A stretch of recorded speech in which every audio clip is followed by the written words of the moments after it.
Hello, YouTube. My name is Austin, and welcome back to the Super Robot Wars archives. It's good to see you here today for this another entry into the GC generics run. I hope you're all doing well. It's nice and breezy. I guess as a fair warning, it's quite possible that we're going to get some loud slamming as doors in my house are thrown asunder. Let's get into things. As I recalibrate where we were, we can do our little introductory bits. We ended last time in the middle of a scenario, so we're gonna load that save state. Right, we were in the middle of the first portion of the Jab-uro missions. Okay, cool. Let me get a look here while we're starting to talk. Nope, while the game freezes, I can remember who we were actually using. And just say thank you. I am glad to see that I'm already immediately wrong about our subscriber count. We're up to 32 now. Every single one matters very deeply to me. I'm glad you're all here. I know that this series, of all of my content, this is maybe not the most popular. So if you do opt to watch this one, thank you. I appreciate it. I'm glad you're here. Okay. I vaguely remember what's up. We've got a couple bosses that are gonna give us a little bit of a hard time, but I kind of remember us getting into a pattern of being able to take out one a turn. But we're looking a little bit. Some of our units are looking a little bit worse for wears.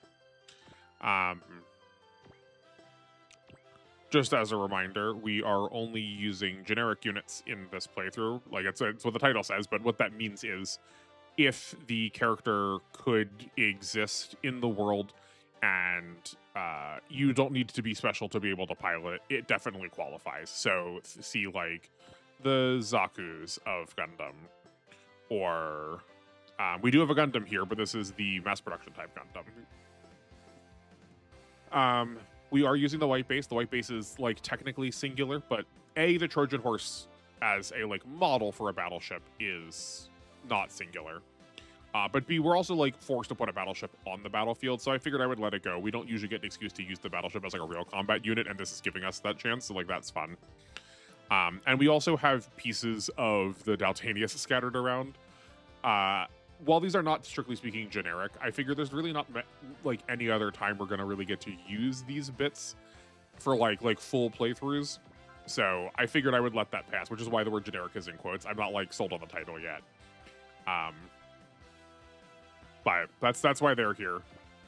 But I think you'll get the sense of it that we're just trying to avoid any of the main character units, just to make the game harder on us.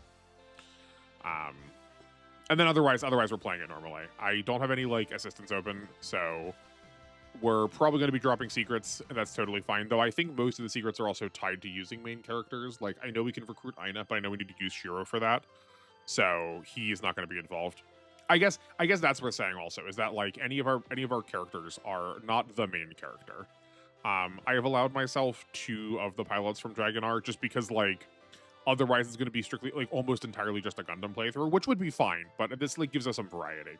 But we're avoiding using Kane just because he's he is the main character, so his stats are way more cracked.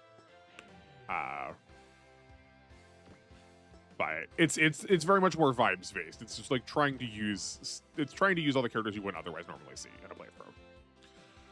I think that about covers things here. So I guess let's start figuring. I feel like there was something else I wanted to say, but whatever it is, hopefully it will come back to me.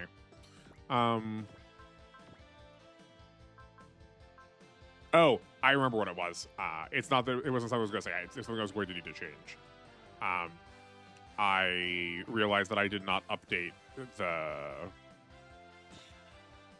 the channel description to say that we are not on this Friday. I'll do that after the video is over, though. Okay. So we're fighting on this front here. We've got Char stopped, and 2 of these 0080 named pilots in their high gogs. Somewhat locked down. Oh, we do have someone. Oh no, we have the Gundam in there, right? Because we are in Jab-uro, of course, the Gundam is like on the battlefield. Right, they all have support defenses. Though maybe we do use the battleship to break one of these. I think we want to take out Char first. I think strictly speaking, he is a better pilot. He's got... we're probably going to end up getting Claude. Right, yeah, we're going to end up being Claude. So we are working with 3250 power and 166 melee. As opposed to... Right, these are also using their claws, which I guess they have longer range because their arms are like extendo noodly arms. 2850 and 160. That's worse on both accounts. Yeah, so Char's a bigger threat, so let's make him our priority target. This will pass... Actually, hold on now. We're going to go here. This is worse damage but better accuracy, just to make sure we hit, because it doesn't actually matter how much damage we do. We just need to pass an attack off to get the support defense broken. We maybe could have persisted that. Maybe that was what we were supposed to do, but... Kai already has Flash on, though I'm not opposed to putting on a persist for the next 2 attacks. We want Kai's attack to be lethal. Excuse me. Sorry about that. We want Kai's attack to be lethal, so we don't have to worry about using the 2 different defenses. The trouble is, who's actually going to be making that attack? I guess we could, like, this could be an option. The Gunpow's not really doing anything else this turn. It's just that we're, like, not actually defending that at all. So... and that's the Mega Particle Cannon. Surely it doesn't have a Mega Particle Cannon on it, right? No, I think that's what that says. I mean, the first word is Mega and the last word is Cannon. And I think the other one's Particle. I think that uses something similar as like the Photon Research Lab. That uses the word Particle in it. Okay.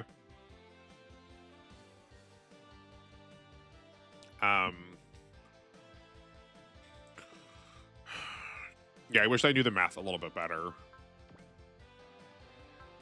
We have a bullseye that doesn't really matter. We have sniping. We have extra experience. I suppose we could heal it first for, like, full safety's sake. I just also probably want to heal it afterwards. Is the thing, if it's going to take damage. So let's try this. Actually, hold on. We're going to spend the bullseye. That does mean we're breaking up a cheer, but I'd rather things be dead than us maybe getting extra experience. That's a lot more damage than I was expecting. Okay. Here's the answer. We're just gonna put this in the battleship, and we'll let that heal passively. This should be lethal. At least I'm hoping it's going to be. Oh, Char has counter. Okay, that's unfortunate. That did break our focus. Sorry, not our focus, our flash. Okay. Right, I guess we gotta pay attention to skills now. I've just been playing alpha where there's like practically no skills involved. Yeah, so right, he's got shield defense and support, which we already pulled on his support. And he also has shield defense, but the Hygogs themselves do not have shields. So they practically have no abilities left. Okay, this is probably a good... We could use the 2 of these to snipe out one of the Hygogs, but actually we probably should be using this on this squad from the Dragonars. Oh, I also think I mistakenly said this was... Can I get my mouse on screen? Yes, we can. I think I mistakenly said that this was personality before, but this is like clearly like type of terrain that they are on. Like I said before, my Japanese is not that good. I'm just good at research and being able to take a lot of, like, I don't mind taking a lot of time at these things. Okay, so clearly we're working on the control, so I guess I will keep doing that if we're going to be attacking the Zanzibar. We want to get 2 instances of this Gundam's attacks, because that was the one that we had been upgrading. Right, and then we just need to, I guess we'll persist and we'll bullseye.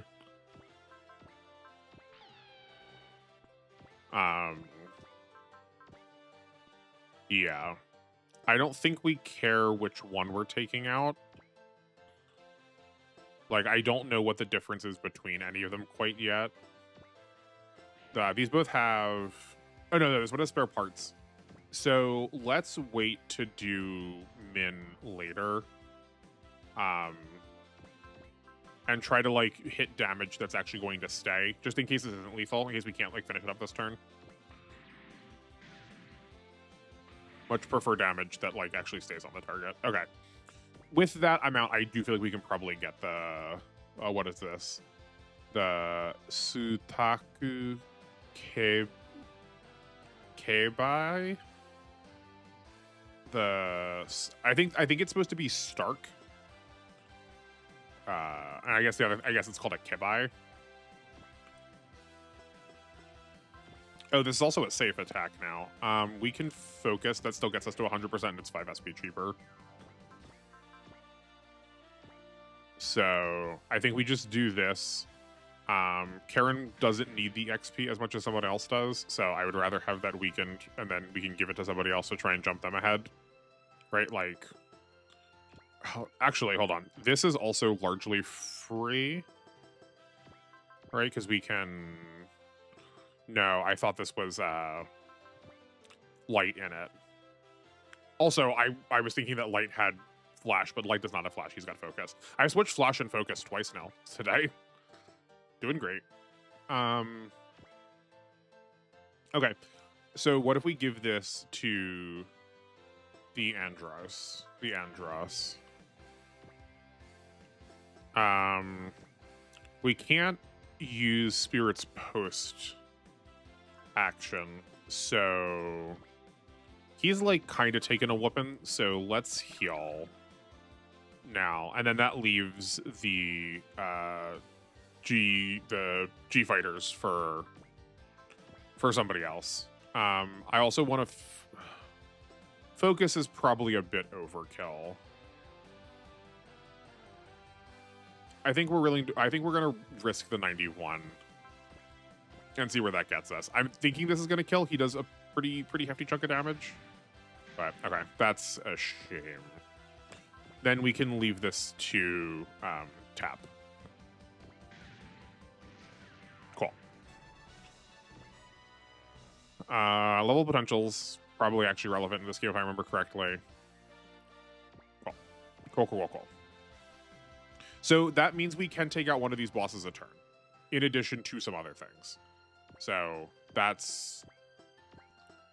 feels very like sustainable. I feel pretty safe with that being our options. We can also heal the Baldios once.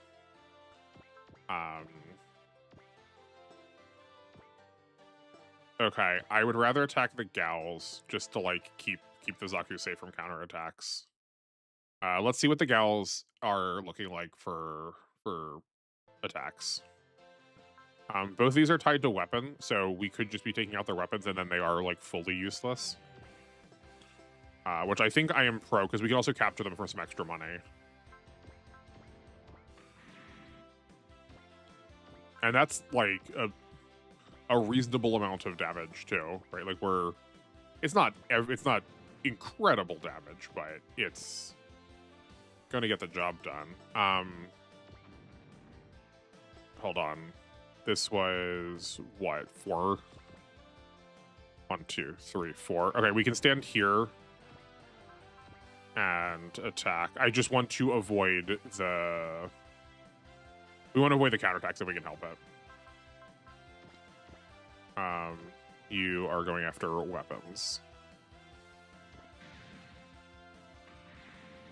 Okay, perfect. So the Gao does not have any spare parts.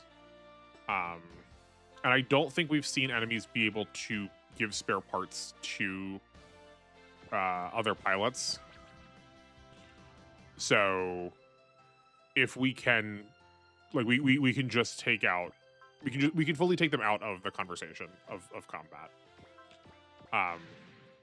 That would feel way more secure.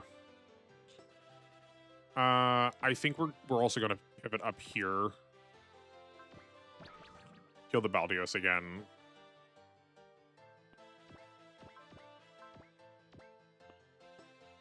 And that seems fine. I don't think. Oh, that's a little more damage than I thought we were going to take. I kind of remembered it being tankier than it is, but someone hasn't moved. Oh, right, the Gundam in the white base. Yeah, yeah. It's not supposed to move. Cool.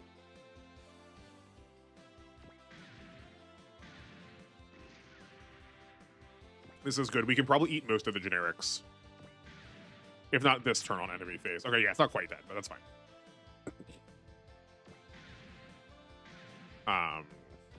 And then those high gogs are dead next turn.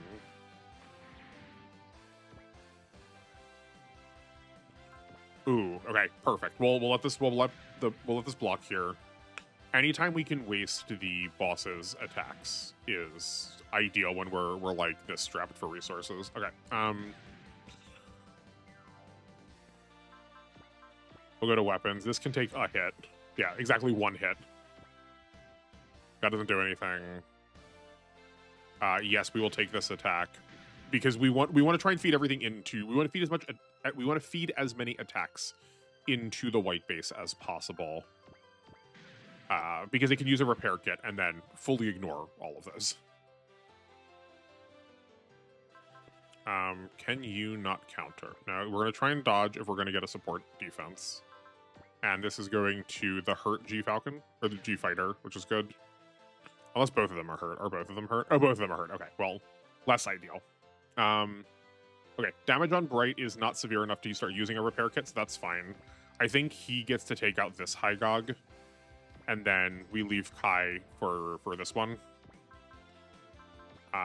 Though I'm not sure if Kai can do it on his own. We might need, like... We can bring this Drow down here. Right, like we could do that to finish up if we need to.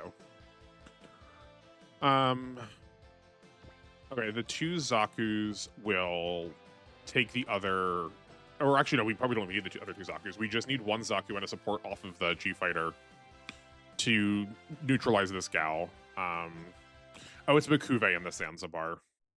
It's like really pretty severe flashbacks already. I filmed some more of Alpha today, and we were just fighting Bakuve in the Zanzibar. Okay, you have one count of leadership and one count of support.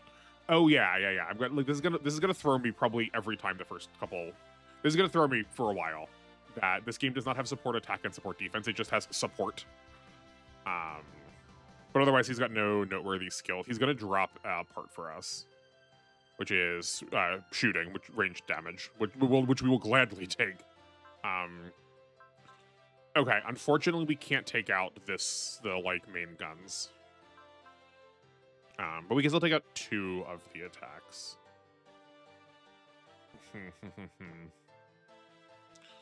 We kind of want to destroy no, right?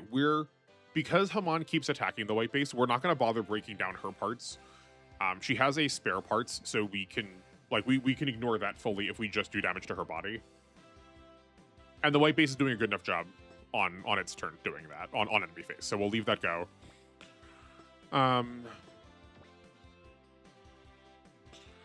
I guess knowing that we can kill one of these bosses in one turn, let's take out Min now to avoid the to avoid her healing. Oh, we don't have any of these weapons left though. That's a trouble. Okay, so we should not have stored the Gunpei this last turn.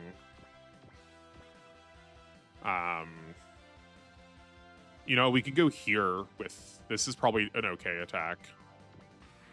Yeah, because we need to be resupplying our two Gundams to actually be able to do some reasonable amount of damage. Right, because I don't think that's probably not going to be lethal then. Maybe we also aren't going to be attacking Min this turn. Instead, we can attack Jin in the Stark Daoshin. Just because his accuracy is like so poor against us. We could burn both of our points of SP, but I don't think we need to. Right, we can resupply one of them now. This is worthwhile. We're losing morale, but that's whatever. But like we could go here. 62 is pretty heinous though. We need to bullseye this. We have parts left if necessary. We've got parts on Sanders to heal. So why don't we do this? We can pull the attack from Karen still. Yeah, it's only 100 millimeter. Good. And then Karen can finish that, ideally. Oh, so that's unfortunate 2 times. Okay, we might pull the G Falcons back then. The white base can't actually hit him. Okay, that was probably a slight bit of a mistake. We can still let the white base finish here though, and this frees up Kai to be able to go do something else. Not that he's got a lot he could do from here, but okay.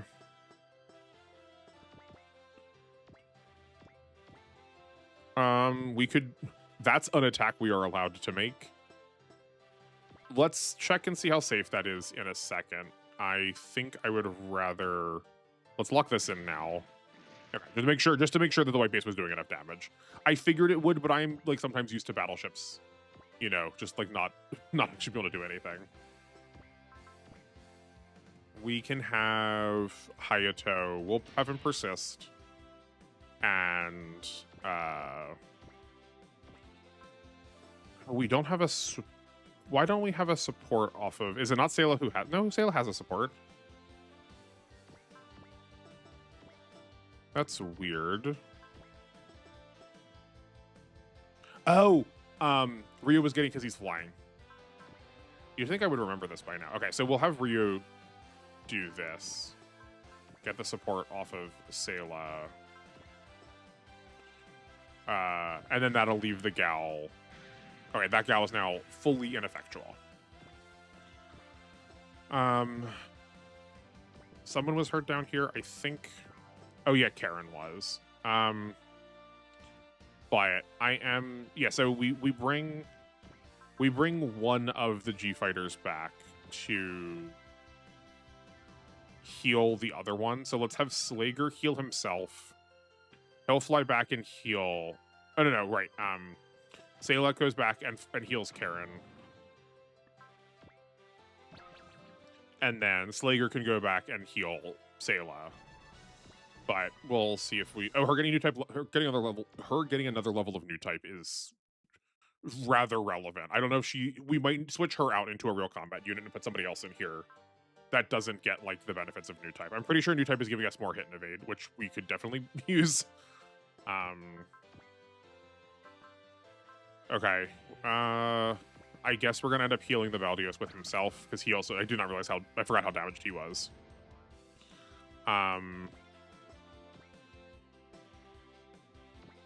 How's the Atlas doing? Not hot, and he's 1 SP away from healing himself. Okay. We're kind of close to being able to like actually hit like one of the other bosses somewhat reasonably. But I kind of would rather play things safe. So what if we go here? Like, that's probably okay. I think the Baldios might be the last attack on him, though. So that means this G Falcon is probably out of combat. So we can move Slager back.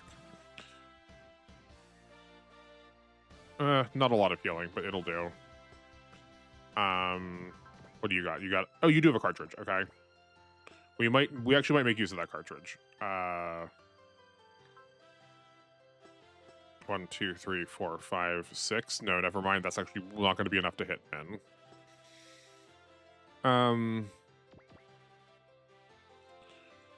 Yeah, so hold on. What spirits do you have up right now? You have a persist up. So we can do a flash because he's going to be out of position 2 different spots. That feels worthwhile. And then our accuracy is atrocious. We can focus that too for whatever, like, that bumps us up to 87. That's an amount I'm willing to risk. Yeah. Okay. I think we probably have enough damage to take out Min, but I think it would be very risky to do so, so I don't think that's actually going to be the call. I guess there's no, like, if we're not doing anything else, let's take out this dying to just save us some damage on player phase, or on enemy phase. And we can just, like, start pulling the rest of the squad back. Oh, I didn't want to actually make that attack. Okay, that's a shame. I wanted to check it. Oh, I think the Atlas might be dead. That's a real bummer. And then we can start chipping the Gao down, because we're going to need to at some point.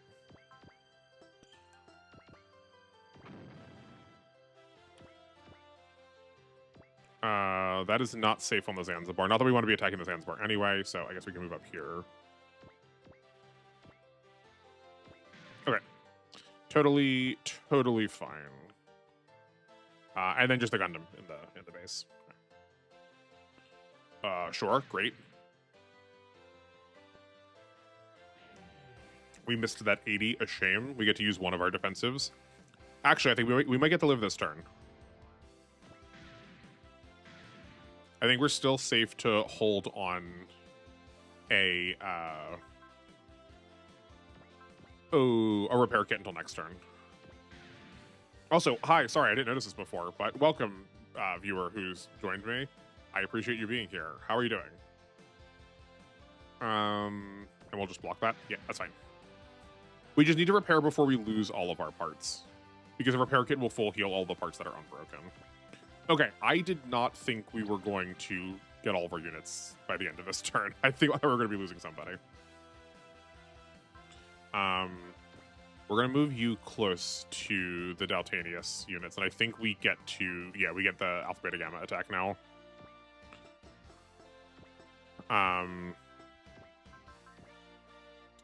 Okay, we'll persist here. We're also going to heal him, but assuming I don't misclick. But, like, that's probably how we're going to be finishing this, or how we're going to finish Min off. So we can heal with Sayla. We can heal with both Sayla and Slager, and then just get Kai out of here. That seems probably the right call. I suppose let's fire in here with the Gundams and see how much damage that is doing. Because we have potentially a lot of damage this turn. Let's not waste it. Okay, so we will probably need both Gundams and the Alpha Beta Gamma attack. That's fine. Sayla is more hurt, so we're gonna leave her back, and we can put Slager farther out. Right, like that's fine. Then we can pull Kai like back here, and that's still something relevant he can do. He can chip into that Gao. There we go. As I'm saying the name Gao, I'm reminded that Gao Gagar exists, and I'm really hoping that there's a time where Gao Gagar and like Gundam Gao are on screen at the same time, so that there could be some confusion of like what they mean of those two Gaos. That would be very funny to probably just me. Okay, this should be lethal here. Oh, I suppose we probably should have given ourselves extra XP there. That's fine. I'm so bad at cheering. I just like don't care about levels in this game at all. Okay, how is the Zanzibar looking? I am pro this attack, I think. Yeah, let's try it. right? Because we take about 3,400. We still have enough left to take another attack to the body. And if Haman attacks, we can also, like, that'll be lethal for her next turn. And then I think just the rest of these are going towards, like, junk targets.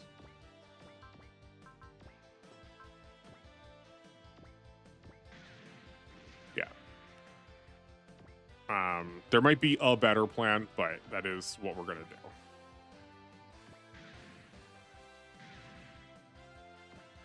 And then we'll just need to, like, we're going to need to be really goofy and see if we can lure the gals next to the white base so that we can capture them, because we can't move the white base. Oh, you've not moved yet. Okay.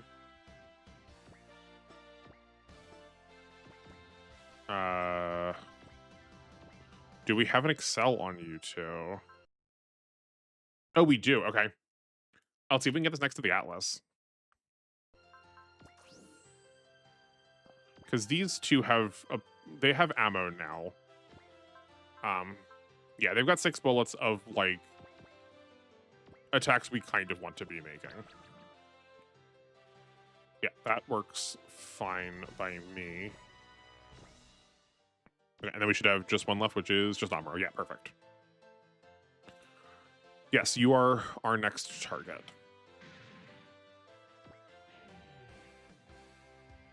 This is exactly correct.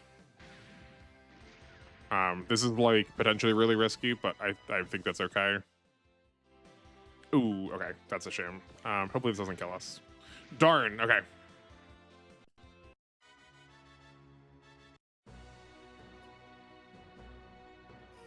That's a real shame.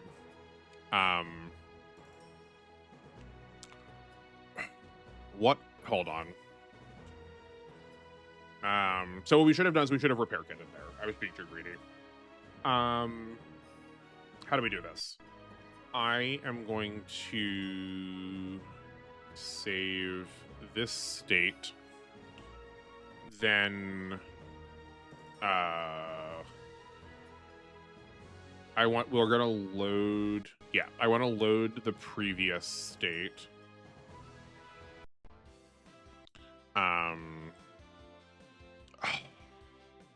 So I think it kept our money. Okay.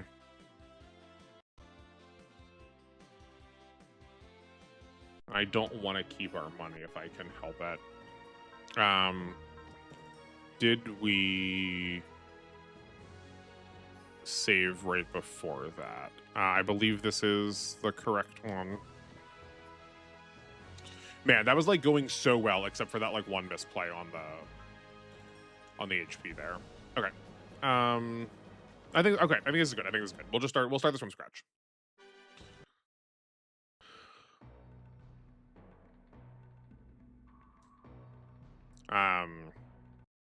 Yeah, I feel like everything worked pretty well there, other than the fact that I just should have healed and I didn't for no reason.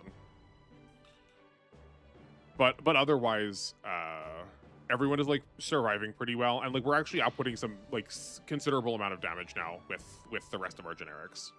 It would be better if we had access to, like, the upgraded Gundam units at this point instead of Zaku's, but we do not, so we don't. I'll definitely try and keep in mind the Gal strat too, because I think, if I recall correctly, we took some extra damage. We took some unnecessary damage from them at the beginning of last scenario, where, oh, is this? Oh, this is the same one. This is the same one. Yeah. Did we really clear out all of those generics last time? No, stuff's gonna get okay. That's still a considerable amount of enemies I do not remember us destroying before. Okay. You know, I guess we could just send everybody out and then, sure, we'll just put them all back in the base afterwards. It's easier than having to, like, get me to think. We are gonna have, like, an artificially higher, like, characters unused turn count, but that's fine. Oh, right. Yeah. So it's this map. It's like this corner of the map first, and then the other enemies show up later. Okay.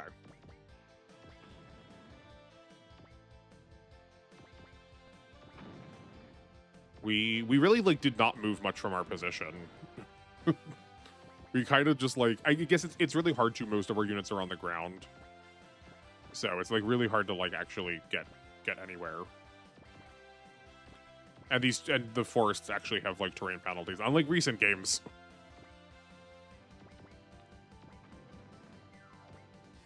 Yeah, where the G flyers, because the G flyers are scaled around you using like actual units. Their damage seems really good to us comparatively, but they're probably doing a lot less than we would be doing in this stage normally. But they feel like real combat units now. Oh, they show up right away. It'd be cool if they like waited a turn. Okay. Also, we don't have all of our Zakus yet. So, oh right, yeah. Hayato, Kai, and Hayato, Kai, and Amuro will show up later. That's what it is. Can you come back one and you go here? Yeah, this seems roughly fine. I gotta try and play more. I gotta remember to try and play more defensive. We can't like, I can't be as aggro as I would be, just A in general, but B as like, considering where we are and why and how destructive I'm used to being in that.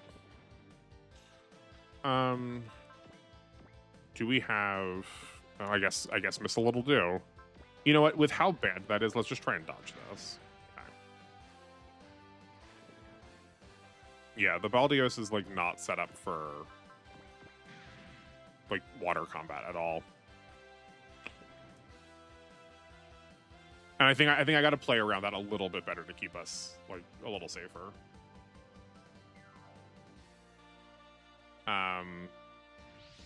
Yeah, there we go. I do like what happened with Kai here. If we can do the same thing we did with Kai before, that seems, I would be pleased if we can set up that same scenario again.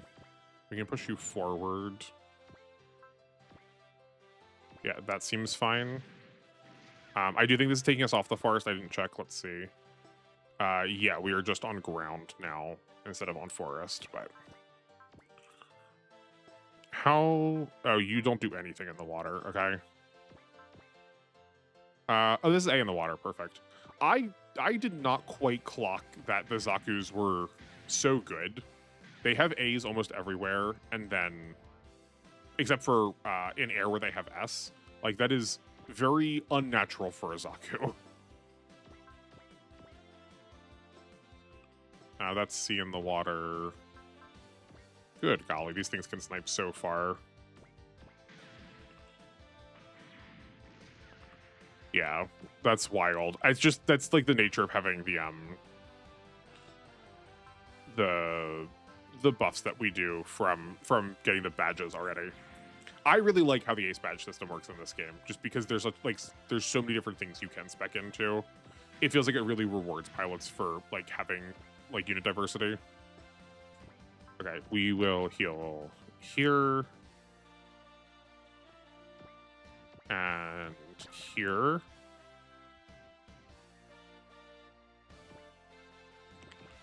And then Hayato can take this out. Yeah, that seems that's safe so far. Only Tap's taken a little bit of damage. I guess we could like move here. And then we'll pivot the Gunpa to the right one. Just because I want to have these two with resupplies on them pretty much at all times, just to make sure.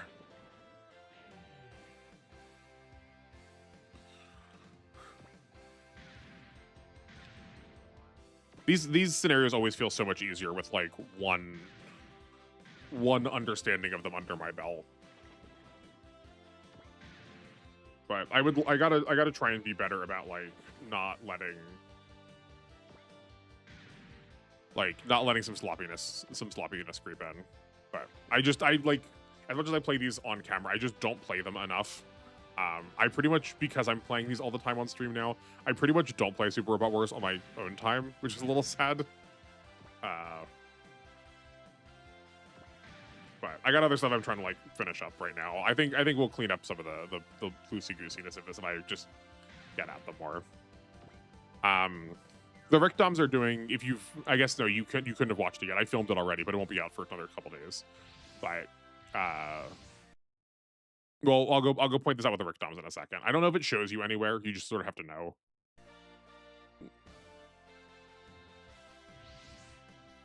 Right, okay. Now we gotta get the Amuro. Now we need to get Amuro out of here. That Jim's gonna get its like face crushed in. We could have used it. I would have gladly taken that. We need more of those. I can assure you they're not that bad. I also love the cute detail that because the Zagok's head is like fused into its body, that it doesn't have a head part. Because like, why would it? If you destroy its head, you destroy its body. If we had a Jim, we would not die in one hit. We would be doing so much better. Please give us one. Okay. Oh. Do you have an Excel? You don't even have an Excel. Okay, that's fine. It'll be 2 turns. Hopefully he doesn't see combat in the meantime. Yeah, okay, so this is wrong. Okay, this should say Rickdom because it's hovering, but you can see up here it says ground and then hover. What that means is it's going to move over this terrain without having to like go in the water. I don't know how that works with like terrain penalties for forest. I think in a couple games that does prevent you from occurring movement penalties. But I'm not saying that for certain in this game. I'm not sure. I was doing this like sparkle thing again. I don't remember how we got that to not happen last time. Let's just take one of you out. You can make an attack. We should have checked the white base first, just because it's like the furthest away and can't really actually do anything. And then same with Hayato. Or no, sorry, that's not Hayato, that's Kaya this time. But do make all of the like only legal actions attacks we should be checking first. Hold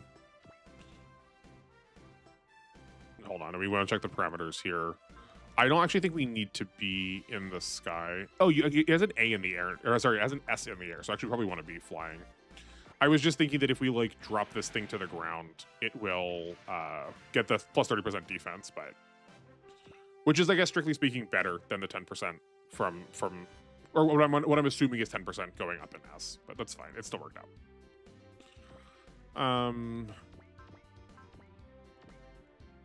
I think this is fine. Then we can heal with the G Falcon or G Fighter. Right, we didn't even take damage. Yeah, just as long as we're like staying on top of our healing, I think we'll be okay for the bosses.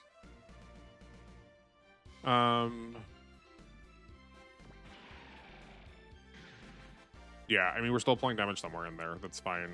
This Zagok needs to go down. Which I'm sure the Atlas can do. Or sorry, not the Atlas. Oh no, it is Atlas. I think I was calling it Andros before I added a 10-10 to that toll. We do not heal though.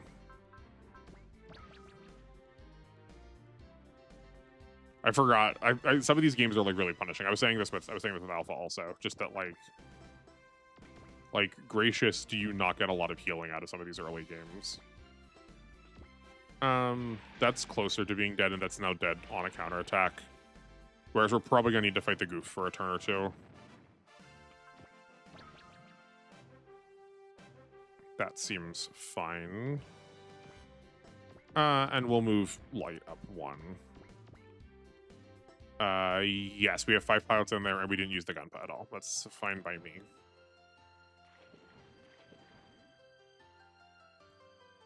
Totally okay. We can pass that off there.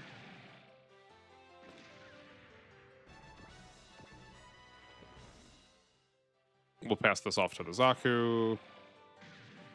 Good thing they're attacking the melee unit, so we're like actually getting a little bit of damage in.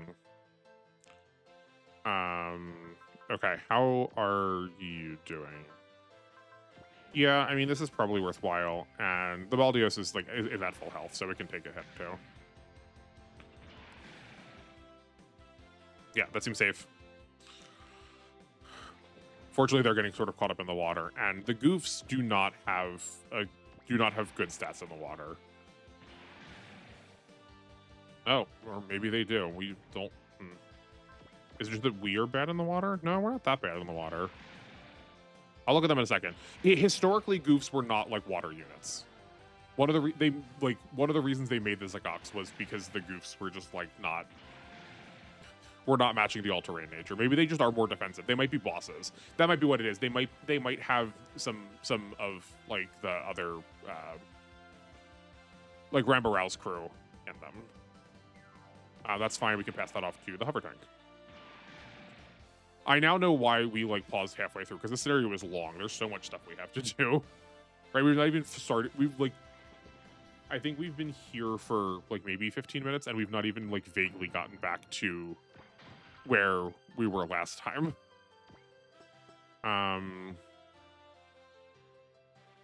We're S on ground, so I'd rather attack like here. Yeah, like that. Oh, drat, we're dropping frames. Okay. I'm not sure what to do much about it. We'll let it go for a little bit, and then if necessary, we can switch to our usual default. I do have things I want to say about some of the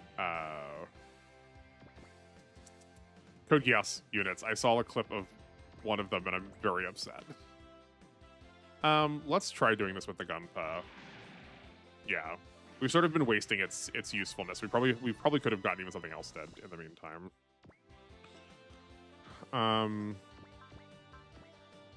Okay, we're definitely taking some damage now that we're gonna need to try and proactively deal with. Tap is probably the worst off, so can we bring him back and still have him do something relevant? No. Right, we want to look at the goofs and see if they are. No, they're C in the water.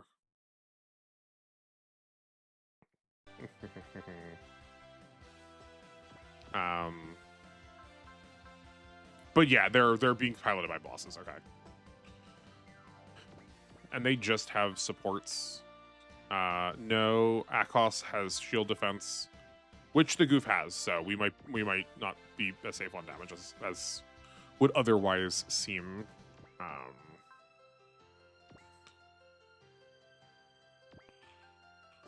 No matter what, we're gonna have to break this. So I guess let's break it this way, because this is the safest attack.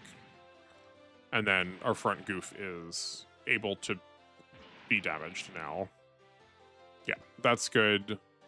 I think I don't mind the idea of Ryu following up here and finishing off Akos. Have you used your support yet? No, you have not. So we can let Tap. Oh, okay. Then we're gonna have Ryu do this now,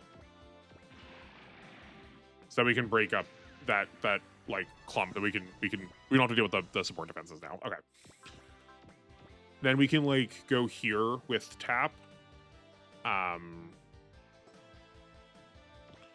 wait, he's not gonna get a support attack off of Sayla because he's not in the air. So, do we need 3 healers this turn? We probably do. We want to heal Atlas also, and then we can bring the like hover tank over here to heal the Zaku. That does put us out of position for resupplying.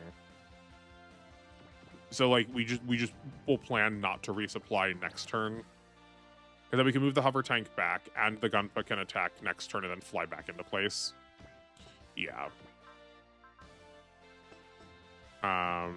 If we go here, we still have the Alpha Beta. Right, we do not, because the Baldios is out of position. So if we go here, we have Alpha Beta Gamma. Perfect. What? 7 HP left. I kind of remember that happening before, too.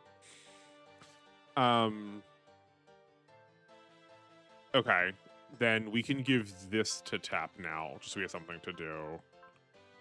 We'll use the 20 millimeter, so we don't waste ammo. And it was pretty safe anyway because it had an A in the water. And then the Atlas can punch here. Yeah.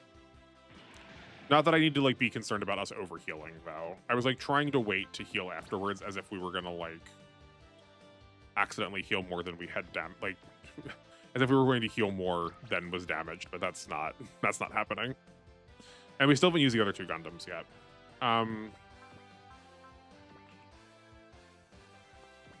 That seems fine. And then you can probably just like take one of these out or nearly. Close enough. And the white base is doing nothing. Okay. We'll go through this. Actually, no, we're going to pause right here because we're still buffering. So let's use our standby. It probably doesn't help that I have this open. Probably doesn't help that I have this open. So many things that I did not clean up from prepping for this stream. Okay. You come here, and we go MAHQ. Rose of the recaptured. Oh, actually, yeah. I guess I also had another revolution. Another revelation that I want to talk about too. Go left monitor. Okay, sick. So I am an utter idiot, and I did not. We're gonna pull up all of these. I did not clock what was happening here. Note that we have Queen, Asura, and Kuraka, and I said the Fallbout looked very king-like, right? Like he has a crown kind of thing going on. Then we have which one? Oh yeah, the Volpnir and the Fleipnir. Oh wow, it's so cool. They've got like horse heads. Isn't that fascinating and novel? That probably doesn't mean anything. Gosh golly. I think that these are all supposed to be chess pieces. That the Fleipnir and the Volpnir are the two knights. I would have expected the Longren to be a knight because of the sword, but like if we're gonna be chess pieces, obviously the ones that are like shaped like horses are going to be the knights. And then, actually, hold on a second. Let's do this. Go here. Go here. Just so I can still watch the stream to see when it's, like, when I get my signal back. Yeah, so these are probably the knights. I'm going to assume that these two, because of the, like, way their head shape works, are the bishops. They seem more, like, lordly and stately. And then these two are the castles, which fit also with like the more defensive profiles of them. So I think we're going for chess pieces here is my assumption. Which would be cool if true. Okay.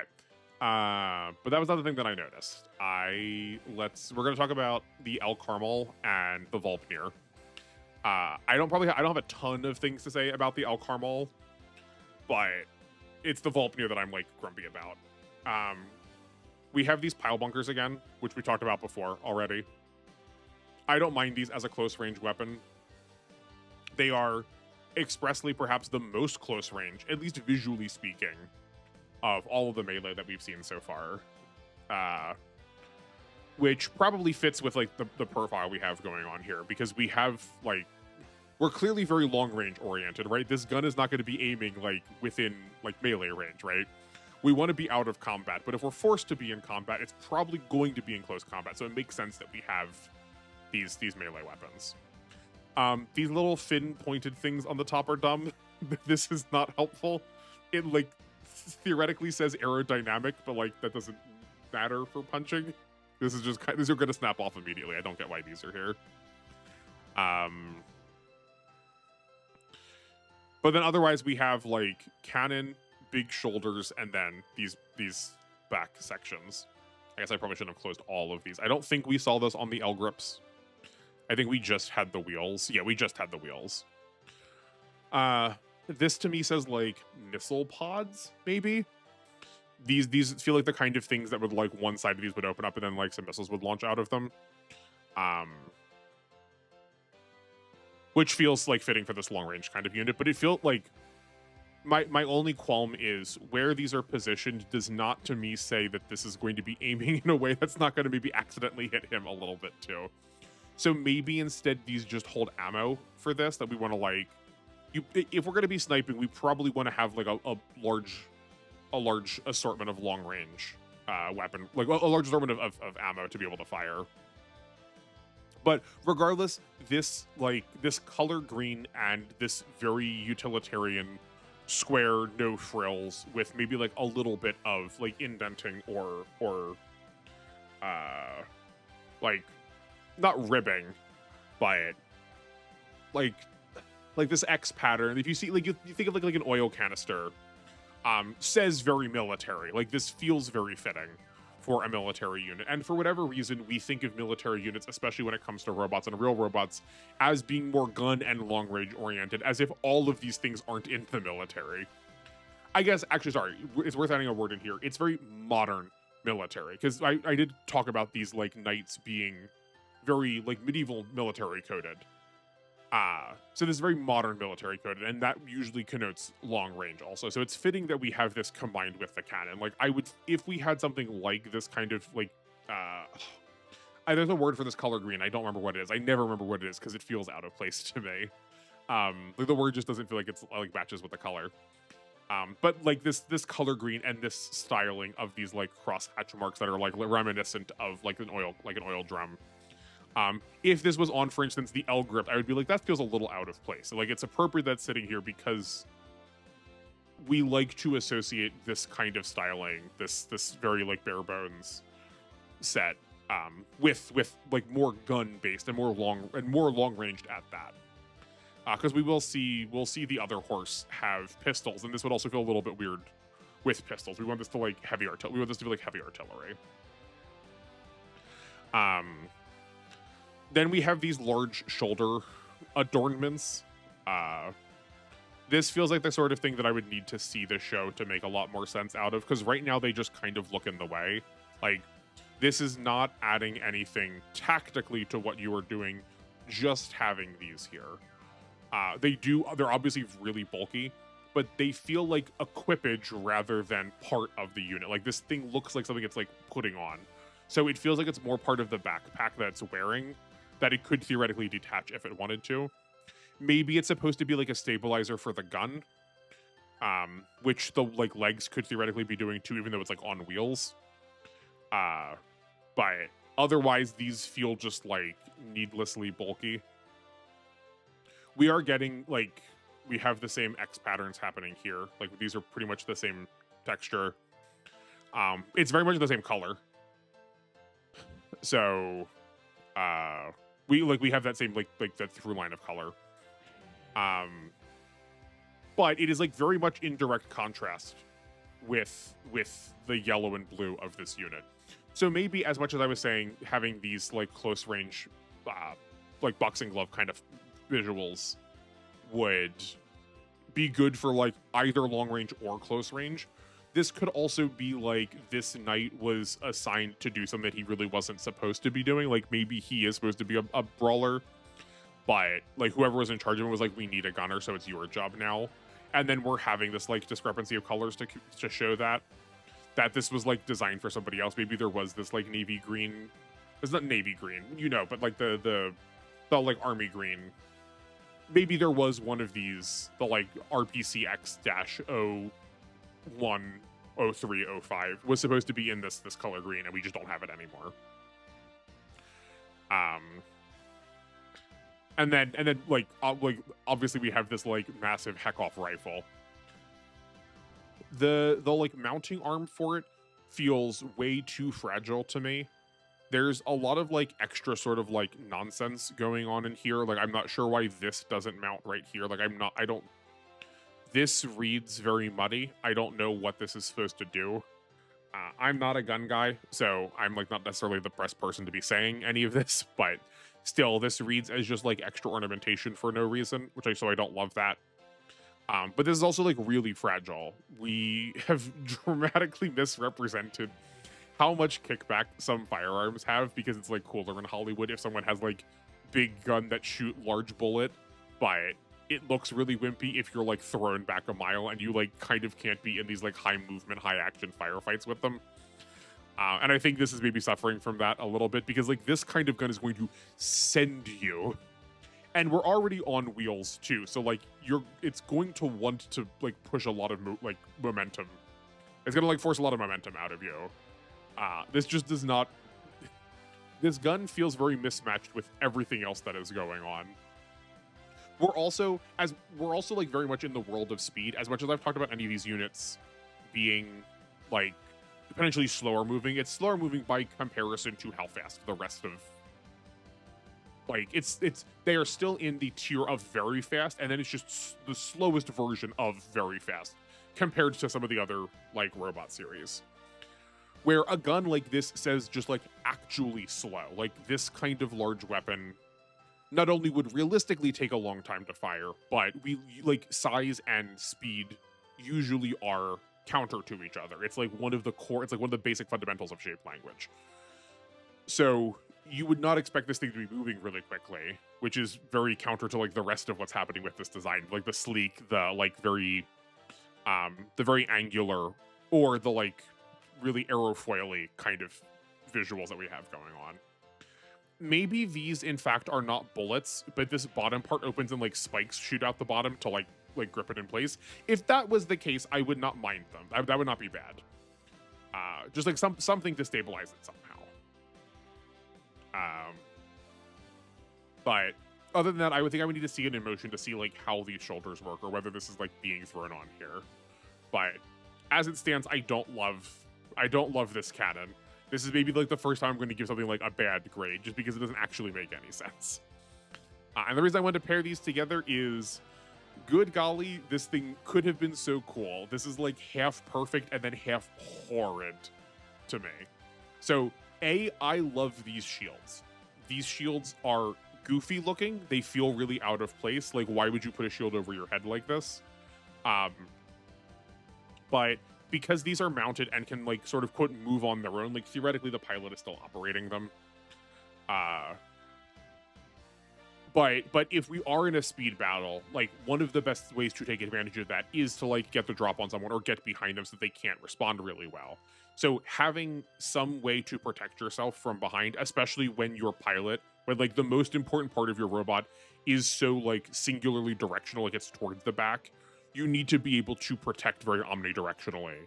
And like putting your weapon in front theoretically protects your front because you're presenting like danger that way. And if you're attacking one way, you can't like be ganked up on if you have the shields going. So I really hope that these things move based on like the arms, like based on these like sort of arm apertures we're seeing. I really think that would be the case. I really hope so. So I'm very pro this design, and it doesn't have to match with what we would realistically do with a shield because it doesn't need to be realistic, right? It is a robot. It is in a different circumstance. It is fighting in a context where someone who is using a shield would only want to have one pointing it forward because it's a lot of metal to carry around, where this robot could just sort of just carry whatever. But here's the failing grade, is this stupid thing right here. Well, the weapon itself isn't bad, just how it uses it. I saw a clip of this run across my YouTube, and I was so tilted. Whoever's piloting the Volpnir is very bad at a sword. They kept stabbing with this blade, and that's dumb. Don't do that. I come not with a small amount of knowledge, but I've been studying. I not actively right now, but I've studied. I think martial art. I've studied martial arts now. I think for more than half of my life. So like I come at this with some amount of knowledge in the background. I've used a variety of weapons, a variety of disciplines. This is not just like internet armchair. I've looked at a sword before diagnosis. You can stab something with this kind of weapon. It's not the best thing you can do with it though, and here are two reasons why. It's not I don't like just telling you what the answer is supposed to be. So let me equip you with the knowledge that is necessary to like be informed about this. Part one is the actual weapon part of it, and part two is the handle portion of it. So if you have ever fenced or seen anyone fence, there are traditionally 3 types of those weapons. You will identify them as a foil, an epee, and a rapier. Some people say them differently. That is how I learned how to say them. The foil and the epee are thrusting or piercing weapons, whereas the saber or rapier, cutting weapon. So if you see like the traditional sport, you're going to see just like a cap at the tip of them. That is because those weapons would only have a like sharp part to them at the tips of those weapons. There's no reason to blade the sides of something like that because that's not what you're trying to do with it. It's all of its momentum is going forward. If you want to stab someone, probably you don't want to only just like barely pierce their skin. Like you want to go through, you want to go all the way in. They're also made small because like as great as like any of our bones are for protecting us, there's lots of holes around and you can get in between those pretty easily. Or you can get in through like chinks in the armor. But a thrusting weapon really only needs a dangerous place at just the tip. There's no reason to put like something sharp all the way along the edge of it, because once you get it into a body, it will keep going if you give it enough momentum. And like that's not to say that this couldn't. Like go to your kitchen and look at one of your your cooking knives. And like if that stabbed you, that would hurt a lot. But it is going to require a lot more force to do it than something that is designed around like a like conical entryway. Or triangular, right? You might see some daggers that have like triangle tips. You're not supposed to like that is a Geneva no-no. Just because they're hard to suture, but like that doesn't matter for our purposes here with robots. Whereas this weapon, and if you think of like a short sword or a long sword or like a katana, have an edge that runs all the way along the side of something because you want to give yourself as much area to cut with when you are trying to strike a body, right? This blade should theoretically be hitting like center mass, and you want to give yourself as much opportunity to do damage as possible wherever it's going to land. So you want to try and blade that whole bit. And that's because rather than using thrusting motion, you're using that like swing, you're using gravity going down a little bit more than you were going like in.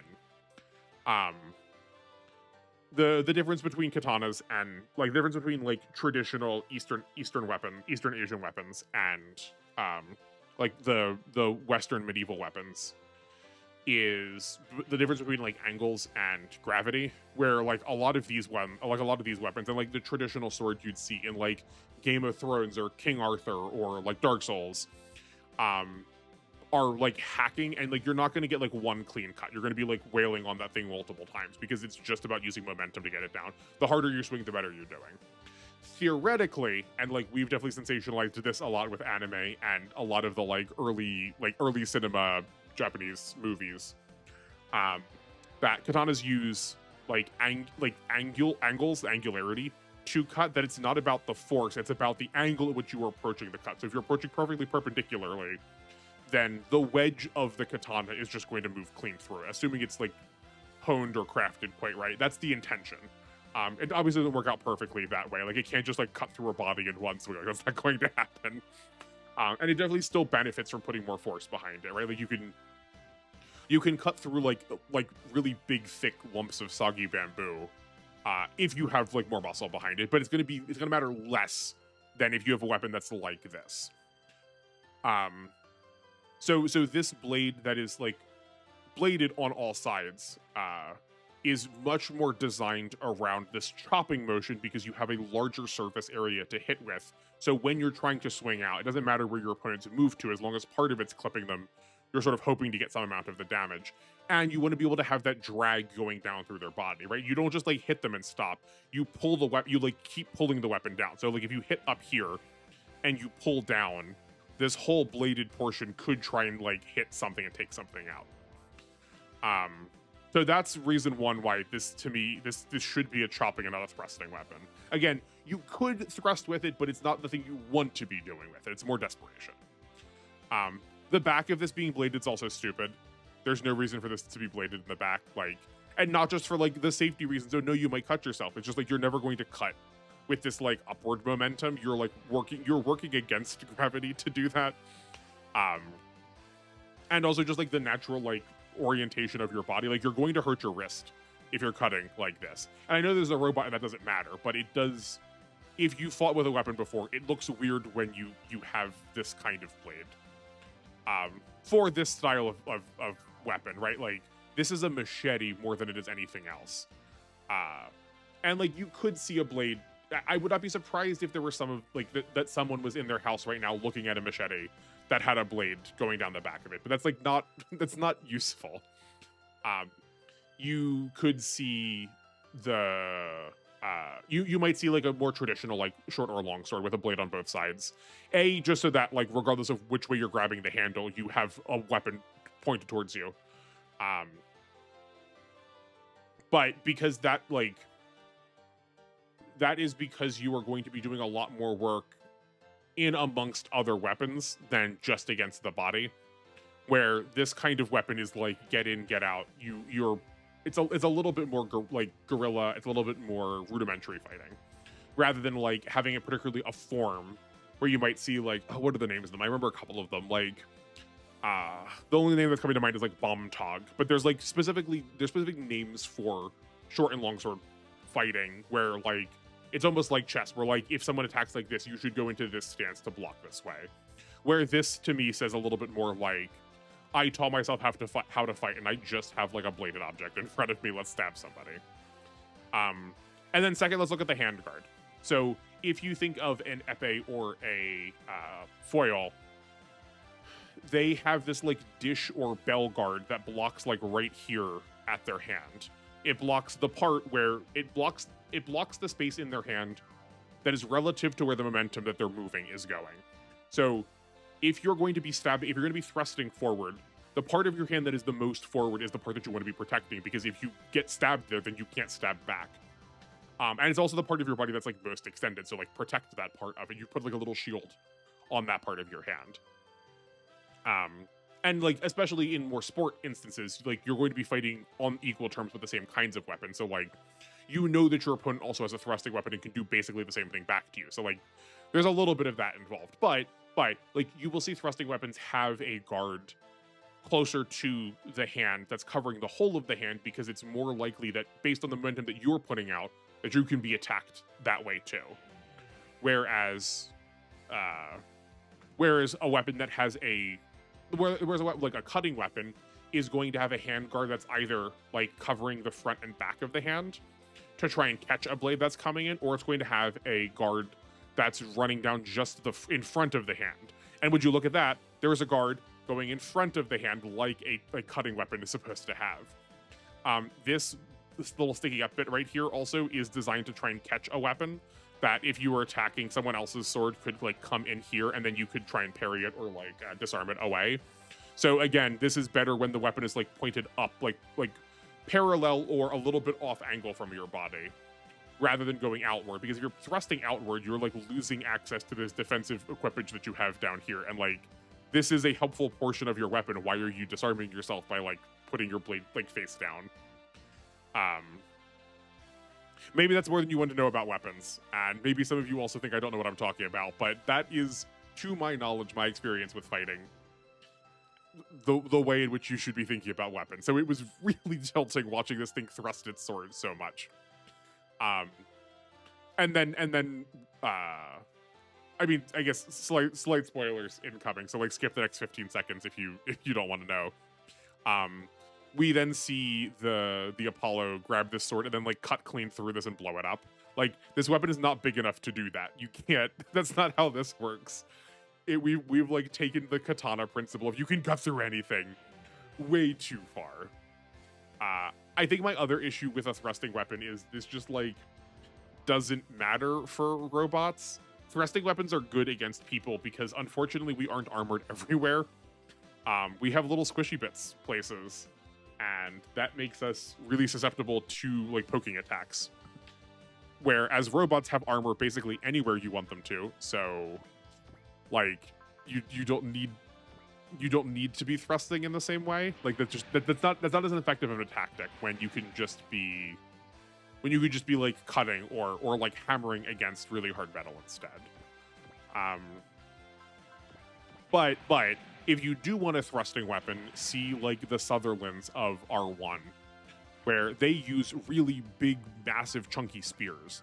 That is what you should be doing, because A, it's taking up a lot of surface area, so it's like actually responding to the fact that you are dealing with something that has, you know, like really heavy armor. But it's also not trying to score like these small blows where a poke is trying to like wedge in between armor or like get an organ, right? If you stab at roughly where, you know, the kidney of a person would be on a robot, you might like disconnect something where its leg won't function exactly the same way, but like it's not going to drop in the same way where if you like hit a vital organ on a person, like that's enough to just like kill them right then. So these like small, delicate, light thrusting attacks are much, much less meaningful in the face of how like large scale the fights would be with a giant robot. So again, thrusting would not necessarily be bad. It's just not your like first call to order. And of course we get back in here and it falls. It dies again. I saw it was going smoothly for a while and then it just stopped. It's whatever. I guess we'll just keep going.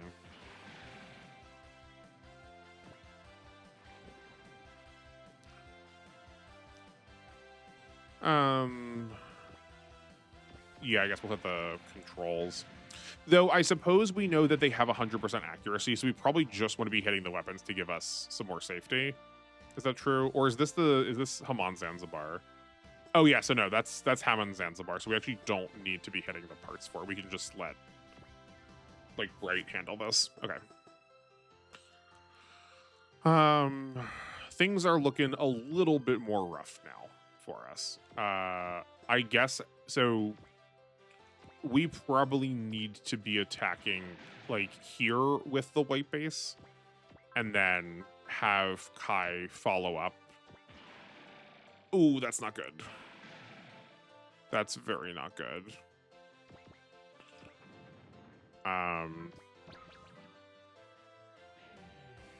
We can solve that problem though.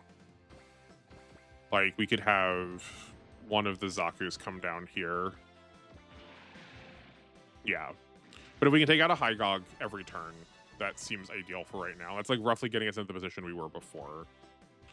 How are all of these? Not as damaged as I would have liked. So let's have the Gunpa attack here, right? Because that should be lethal for it, keeping it safe. And then we can move it back to like this position to resupply next turn. We need to get this goof out of here. Let's see who can do that. It would be ideal if we could give this, right? If we can give this to Light. Cool. Okay, great. Because he's the one who's doing like the least right now. Otherwise, and then we can dedicate the rest of our forces to taking out all of these guys. So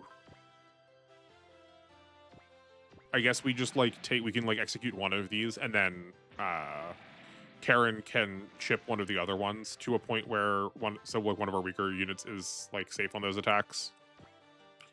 Or she might just outright kill it. No, okay, perfect. That's we wanted it to be a chip to like give some kills to other people.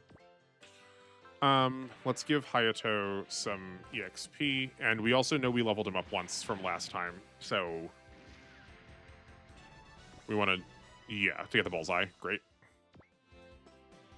Have Atlas come down. Can punch here, and then we're just shy on damage. That's a shame. Okay, have the Baldios attack. Heal, you can heal it, and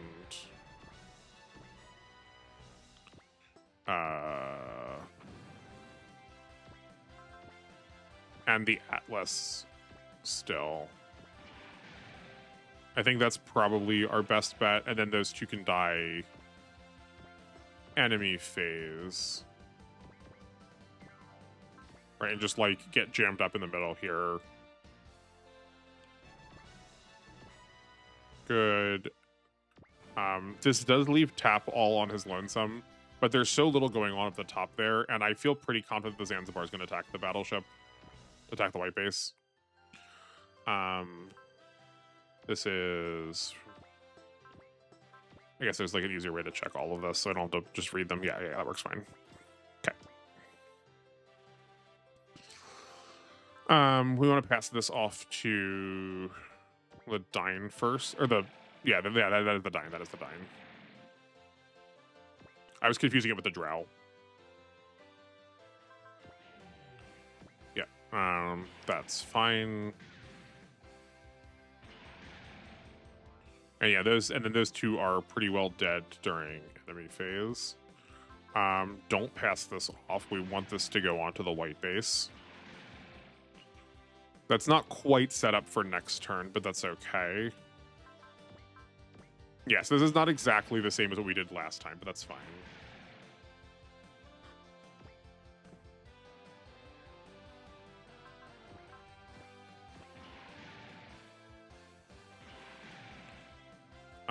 I think we might end up... We like can't really afford to take a turn off from the left side here, though. It's honkin' rough over there. That's fine. And we can just retreat the Zaku next turn. That's good. Yeah, I wanted you to attack sooner. The Baldius has not been attacked, so we can give this to him. It should be lethal. Yeah.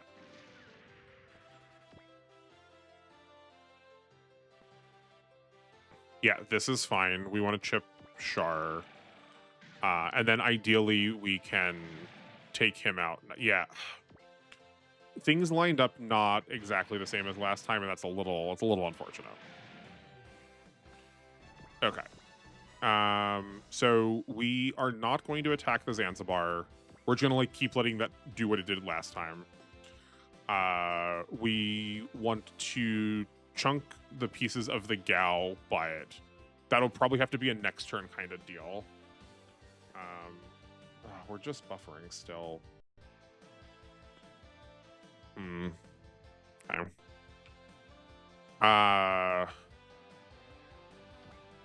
We need to clear these out because these are so damaging, and we are pretty safe. We can definitely take out one of them a turn with how our two Gundams work.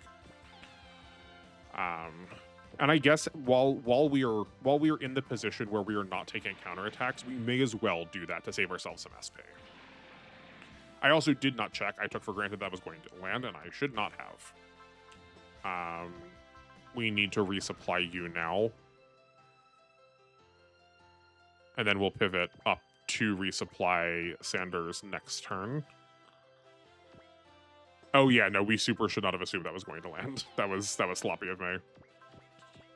Okay.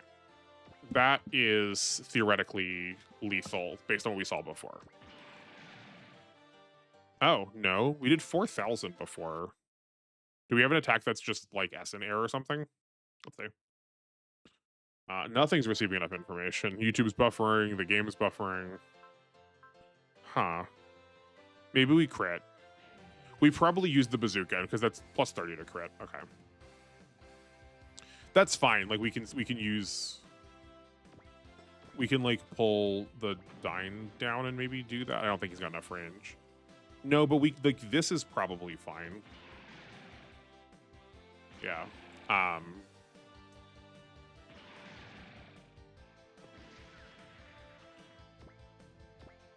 Then Hayato. Oh, you know what? We're just gonna repair kit on Hayato. That's what it's there for. We're out on ammo for everybody. Is this... No, that's not a real enemy. It's not one of the bosses.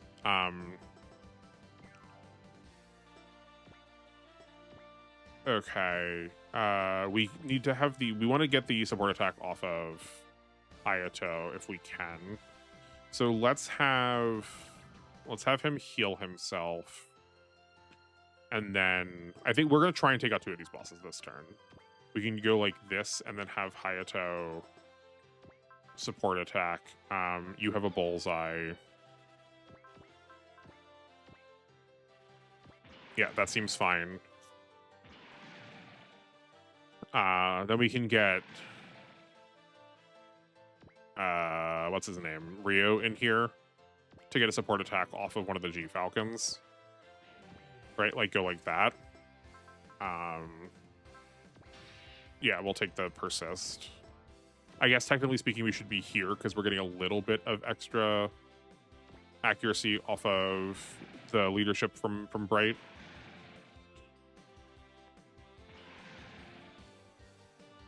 That's very good.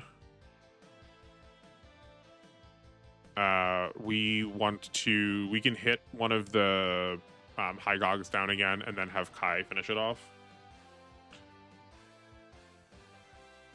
Oh yeah, we wanted to look if I should have done this before. Char has a repair kit, but he's not at the point where he's not taking enough damage yet where that's going to like trigger. Let's flash with the Baldios. And we're not getting a support attack there, but that's fine. Oh, that miss is probably going to cost us, though.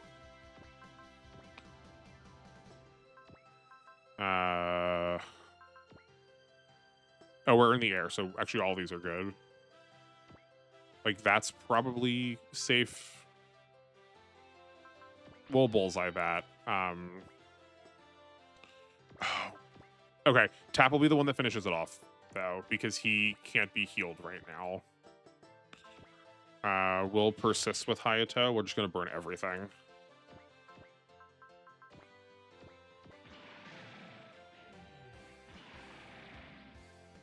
I also don't think Tap can finish that. I also need to, like, click through all of these, and that way I could just... It'll pop eventually if I'm a little more patient. So then we can have Sayla flash and attack here, get it close to lethal, and then Tap can finish him off.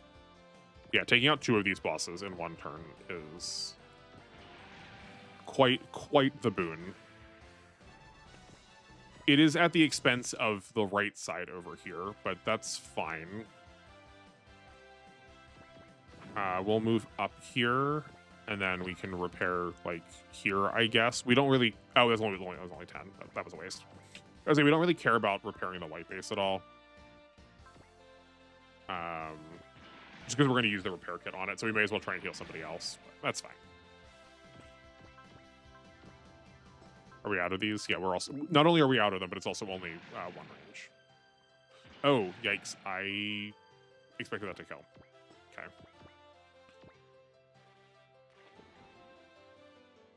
The game has been generous to us before, so I think we'll still be fine. That's not lethal. That's a shame. If the white base kills, I don't mind. We gotta take threats off the board.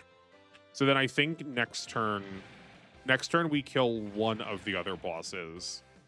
And we can get presumably the Gals are going to come in closer. So we kill one of the other bosses. Ideally, we can take out the high gogs and then also set the Gals to ineffectual. Yeah, passes off to the Zaku. Ideally, this kills.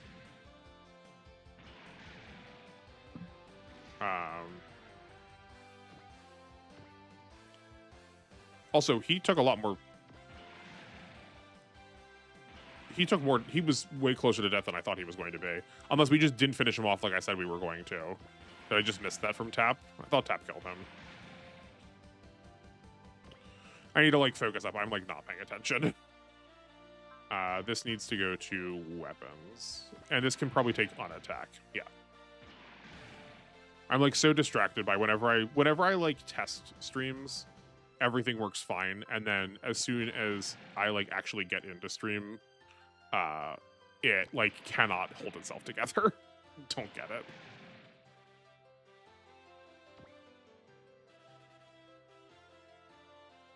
That's a shame. If we lose one of these G fighters, then okay. We did not. Okay, Slager needs to heal himself. We're just going to fire that off now before I forget, and then just put us in a bad position. Okay, so we can take out one of these bosses. Propellant tank, spare parts. That doesn't matter. Let's look at objectives too. That's still not objectives. Okay. Want to make sure we couldn't get out of here really quickly if we like took out Haman or something. I think we are still okay enough on HP that we are not going to use the repair kit. The bars going down on enemy phase looked a lot worse than they actually were.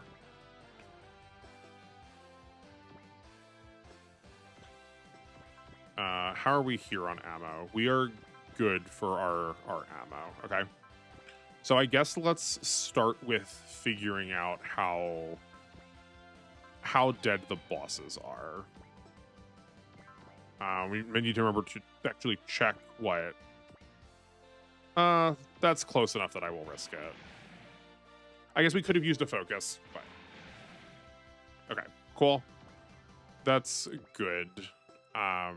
Then Karen can bring him to lethal for somebody else.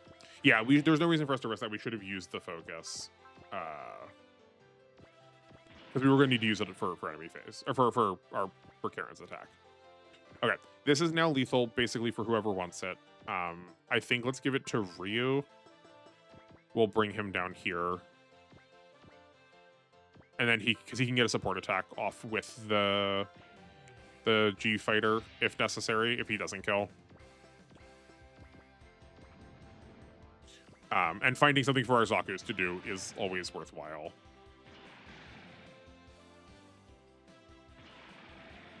Yeah, that's perfect.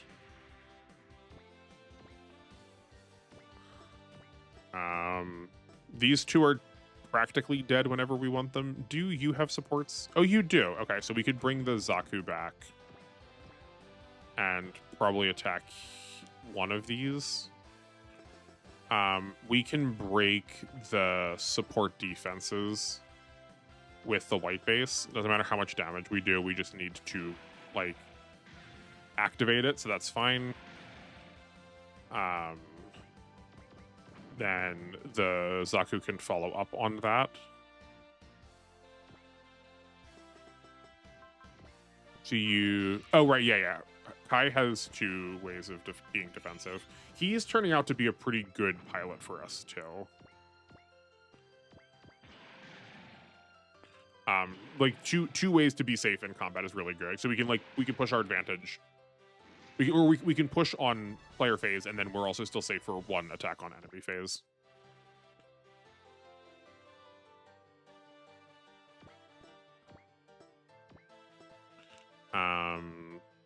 We could use the gunper to kill here, which I think I'm actually, yeah, I think I'm pro that. Oh, never mind. I was going. We can go here, and then we can post movement. We can hit and away next to the other Baldios boys, so that they have Alpha Beta Gamma now. Can we take out Jin too? How are you in the water? Be in the water. Okay, not the best, not the worst. I would care so much. Oh, darn it! But then we lose the adjacency because of where we put the gunper. Darn. Okay. So we could put Baldios. Hold on, finish the thought we were having first. One of the reasons I'm just like not doing anything about the like buffering streams is I don't know what I'm supposed to do, because I'm looking at OBS right now and it's telling me that like I'm at full bars and I'm not like every second that's going by is not showing me I'm dropping any more frames. I know YouTube takes a little bit to catch up, but like it's been like that for a large chunk of the time where it said it was buffering. Like I don't know what I'm supposed to do about that. I don't get it. Okay, right.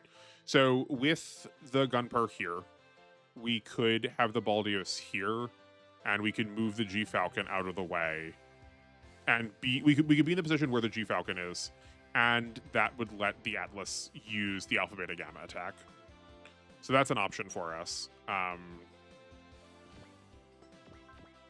I don't hate maybe attacking like here into Char. We don't have any accuracy improvements, but we could also just dodge. And 2100 is not that much different than 23 is not that different from 26, and it's like slightly better accuracy. I'd rather try that. And it also gets to use another one of our support attacks.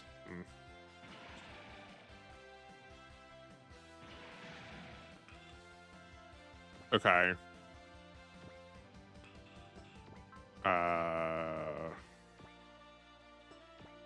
We can have Tap use a repair kit on himself. Yeah, so who else needs healing? We could... Okay, no, so this... Sayla should probably heal here. We could also have the hover tank still... Okay, have the hover tank... Sorry. Track? I've been calling this the hover tank the whole time, but it's the hover track. Toraku. Cool. Okay. My mistake. We could have the hover track heal the Gunpa here. Move Sayla, and then Sayla can attack Char. And move Slager out to heal Hayato here. Alternatively, Sayla heals Hayato, the Gunper or the hover track heals the Gunpa, and Slager heals the Dyne after some moving finagling. But that's also like not applying damage to Jin at all, and the Alpha Beta Gamma is not enough to like one-shot him. So maybe we don't do that, and instead, well, okay, hold on. That's like probably reasonable. So we don't want to move the Drow yet, which means that the Dyne's sort of locked in for as far as health goes. That's why I want to use the repair kit on him. I think this is the right play. Let's use our resources. This is not clearing the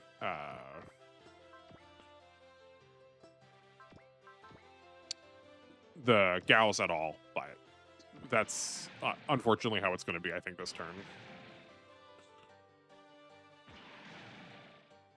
Okay. And then we were bringing Slager over here to heal.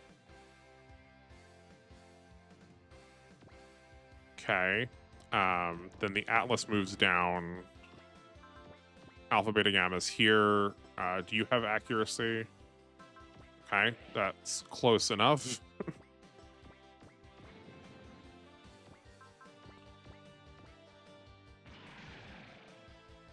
Yeah, 6. So we do get this kill this turn. How about Hayato? We'll need accuracy. That's not bad. Do we have... Yeah, we can use light. He's not used anything yet. Also, we probably should start handing these out. Yeah. Let's go here. That's annoying they don't stay in the menu. We've got 2 more of these. Definitely heal the Atlas. And I think otherwise we're good. Because the Gunper is going to get healed by Sayla then.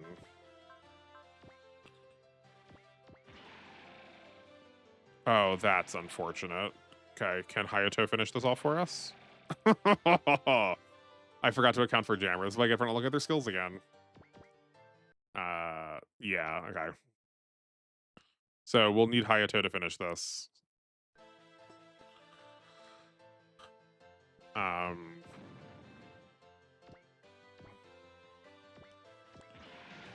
Yeah, that was risky, but it's fine. I don't mind.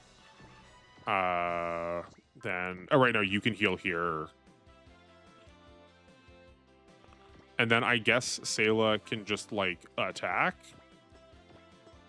I still think this is faster. You know, we're just gonna heal the gun for a second time. It needs it.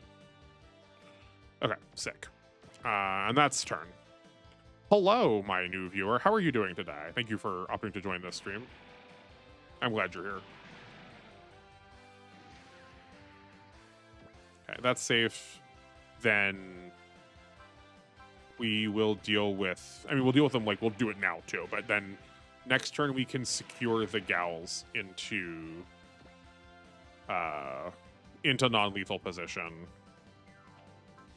We're just going to block with the white base because we actually don't want the white base to like accidentally do damage to the body. Oh, that was the worst attack you could have made. Okay, I was gonna say we could deal with Char on enemy or on player phase then too, but he's dead now. That's even the best person to get it too. Just keep stacking levels onto Karen. I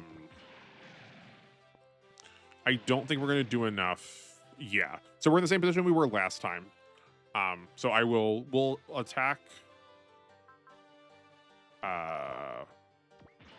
We're gonna attack Hamon's Zanzibar again, but this time we will also use a repair kit ahead of time. And then Hamon will be in lethal range on player phase, and she will she'll self-destruct because she'll attack us. So let's do that now, because we know that's how that's going to go. Right? Like, that's almost perfect. She dies during player phase. Next, we need to neutralize the gals. And if we can help it, we can take out the Don Jim. Is his name really Don Jim? How threatening.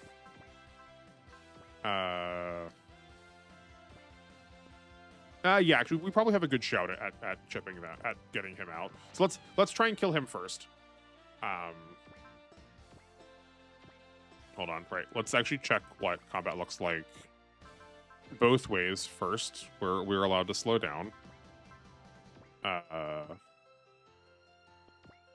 94. Okay. I got lost in the menuing there. We won't have that attack for counter, so 74. We will need a focus. We'll do it. That will save us 5 SP.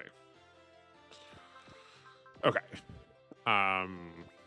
This works. And if we take damage, we want damage to be on these two. They are our best pilots. Yeah, that's good. Then we can have Karen follow up.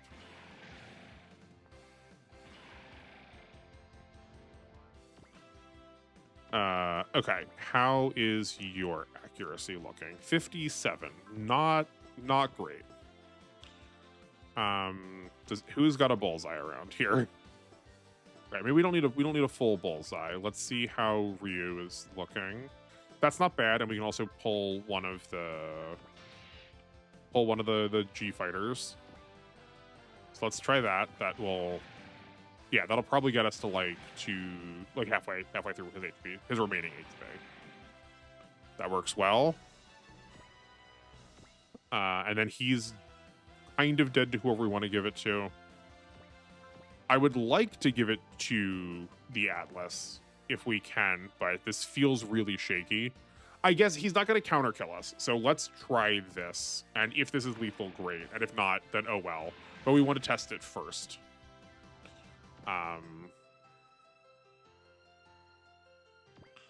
So how about here?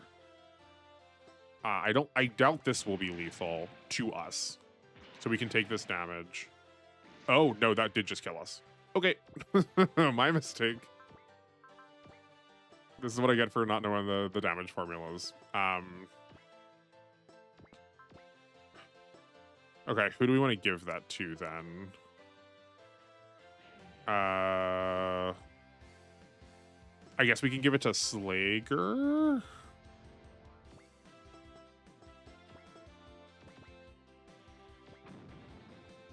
Like, come in here like this. Does he... I'll actually look at his spirits. He's got a focus. That's good. I just know that he had the willpower that kept him alive. Okay, that's unfortunate we lost a unit by it. I think that'll be the only one that we lose. Because I think at this point now, the map is pretty under control. Haman dies next turn, and then we just have to deal with Makuve and his Zanzibar. And then we get to just, like, mess around with these Gao as much as we want then. Because, like, this is... Oh, no, we'll go here to... I forgot to change the support attack. It's fine. Like, we still need to take out the controls at some point, too. I think we'll let the Baldios take a hit, because it's more likely to survive, and then we can heal it back up. And then we can farm some of the healing XP while we're... We need to, like, vacate the area in a way that's going to be kind of weird. Because we can't move the white base because of the, like, conditions of the map, right? It's been damaged in such a way where it, like, narratively damaged in such a way where it's not allowed to move. So...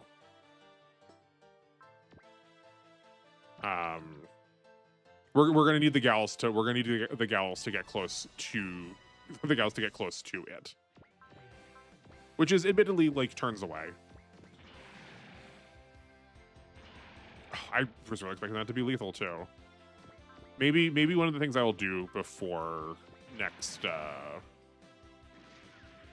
Monday is I will, like, take a quick glance under the hood and see if I can figure out some of the numbers. Just so that we don't have so many of these, like, really close circumstances where we're ending with, like, 6 or 10 or 15 HP. Because that's really threatening us. And yeah, we'll do the same thing we did with Haman here with Makuve. That works perfectly. I guess, and we'll, instead of wasting the repair kits, we'll just dump all of our healing onto Bright in the meantime. Because none of the parts are damaged. We wanted to use the repair kits to also save the parts. And instead, we'll just start, like, bullying all of the Gal pieces. We could probably do it slightly more efficiently with some support attacks, but I also, like, don't care as much because I don't think it's going to change our turn count. And I'm less concerned about, like, being turn efficient here.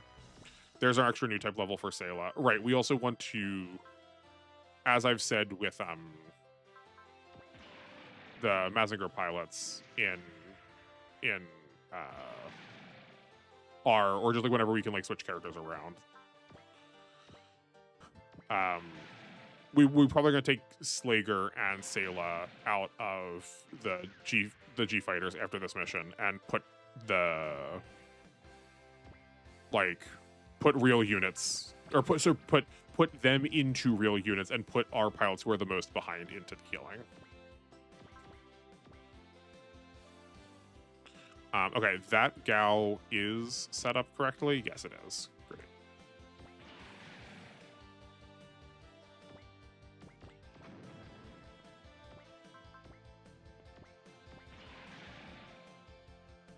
Yeah, I suspect, because these Gals are going to behave very goofy once they don't have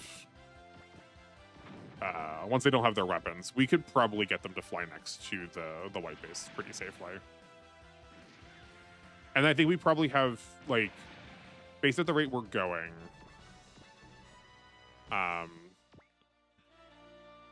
yeah, we attack Makuve and that brings him down to, like, 6,000-ish. I think we can probably kill him.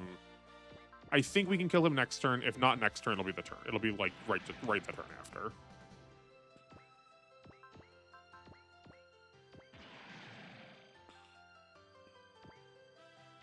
Because we will attack here. Yeah, we're fine. We took 4175. Do we have 4170? We do. Okay. We have enough left to survive that attack. We'll need a repair kit next turn, though. Healing won't be enough. Oh, actually, even better. Yeah, so we can... Never mind, we don't need a repair kit because we can just have Bright kill now.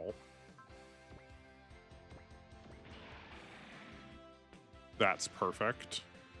So then what we're going to do is we're going to take everyone over to, like...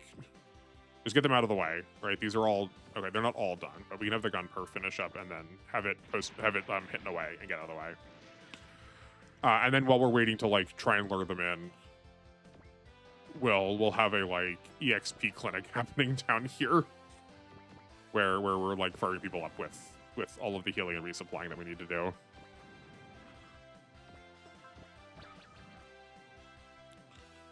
Because we may as well get this little baby farm.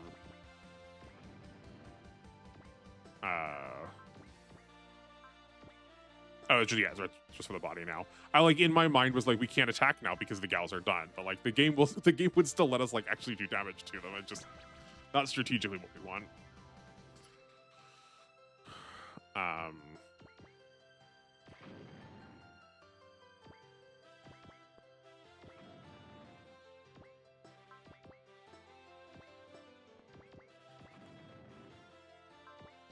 And then once the person's like fully finished, I guess actually, yeah. So like Sanders, do you have, we could get a little bit of XP out of him with the ammo. But then once they're like fully finished, minus the energy from like moving, well, we can move them back into the white base to like also keep them out of like threat assessment. Okay. Or I guess we don't have to like move them all the way out of there. So because right, like Kai is probably, oh no, he needs some resupplying. You get resupplied here. You go that way.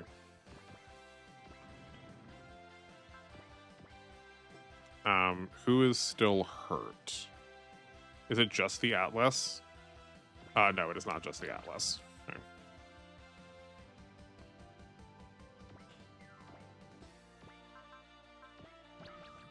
Let's get you repaired.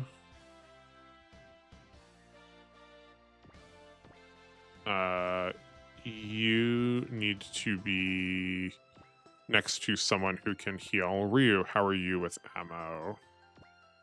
Okay, so practically everyone just needs like resupplying as far as like resources goes, or as far as like getting EXP goes.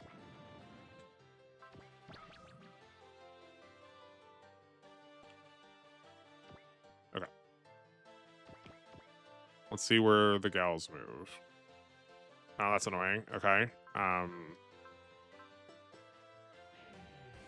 So Sanders, are you done now? No, but we can do this. Move Sanders into the white base. Move Light next to the hover tank. Sorry, track. I'm probably gonna forget after today, or if not this mission. All right, go here. Then Light's set up for next turn, and he can leave. I promise it's just an excuse to farm. It's just capturing the gals gives us double money on them, and I would much prefer that. I just want to make sure I also don't. I gotta make sure I need to make sure I don't accidentally hit the like give parts button instead, or turn them into parts button. I guess let's move them up here and see if we can like cordon it off. How Hayato needs, yeah.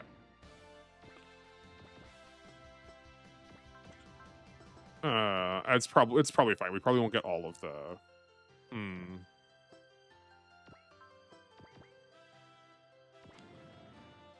Okay. You have been resupplied, right? I am stubborn. We don't actually. Our turn count's going to be atrocious no matter what. So I'll wait. You watch. I also kind of just want to see if this happens, and then just also for the future reference of, you know,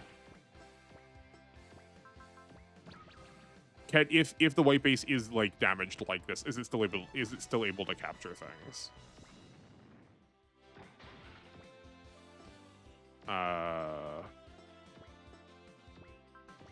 Okay, it looks like all the HP is sorted now, so that can go away. I guess other than the white base itself, but that's fine. We can do that next turn. Yeah, then it's just about energy then. I wonder what it's interesting what it's chasing. Why can't we? Wasn't this hurt? Oh, that's interesting that it healed itself. Oh, I did not realize. I did not look because this. Do you see how there's like a light outline here? That this is actually a base tile. I didn't realize that. I guess that's like Jab-uro itself. Okay, cool. No wonder when Bright was taking damage, I was like, the lines, like the HP bars are going down a lot more than they look like they should.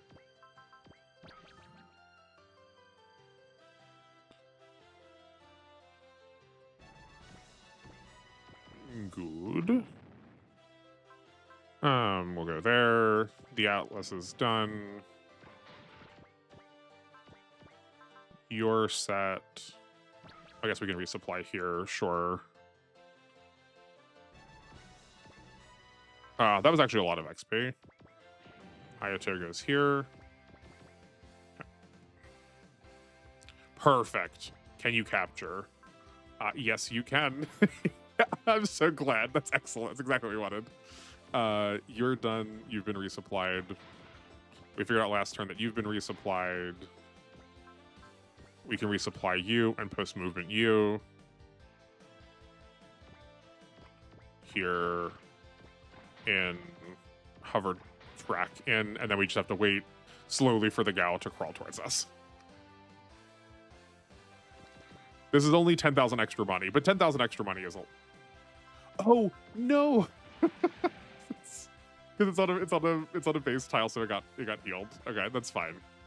We'll deal with it. It's still adjacent, so it still is exactly where we need it to be. That's funny though. I guess we technically should have attacked the weapon first, but at this point I don't care.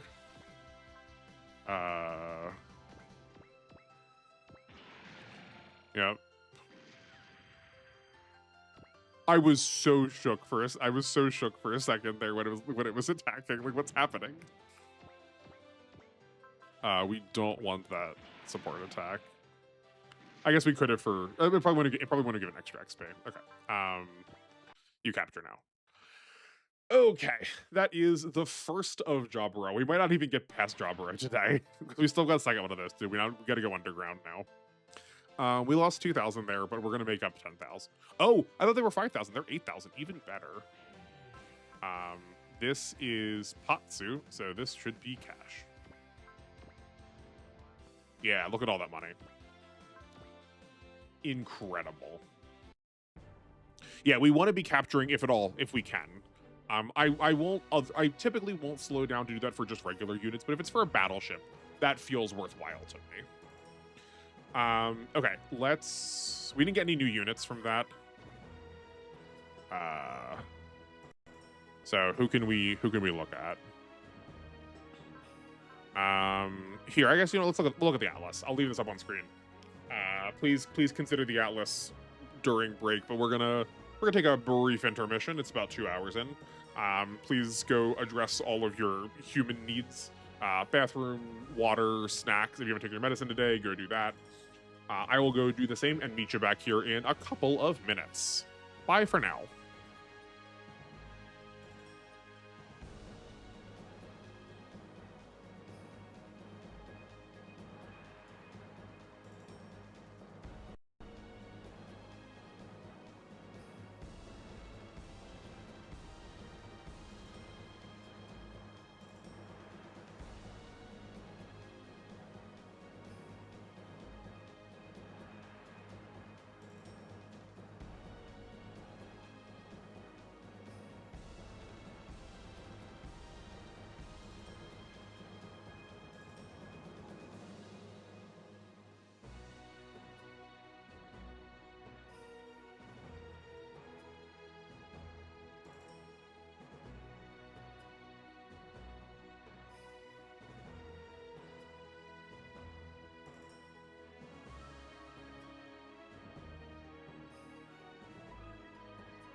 Okay, I am returned.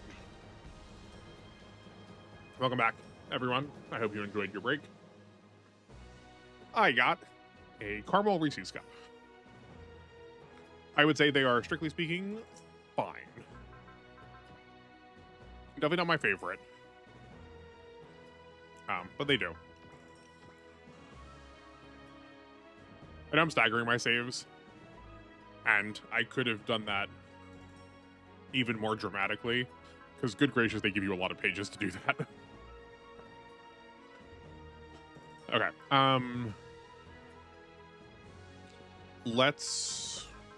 there's like so much stuff to look at.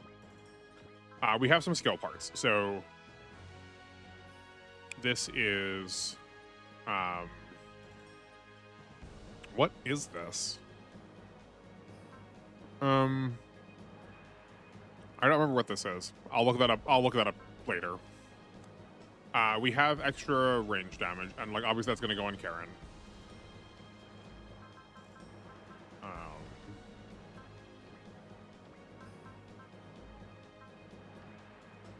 That's set there. We want to change out Slager into not the Gundam, not the gun cannon. Sorry, that's the gun tank. Let's get Amuro out of the Gundam. Or we won't, maybe. All right. Easy 8, no. We could put him in the gym. Okay, let's see if is Slager a better pilot than Sanders? We're at 176 range, and we don't have Bullseye. I think I really like Sanders in the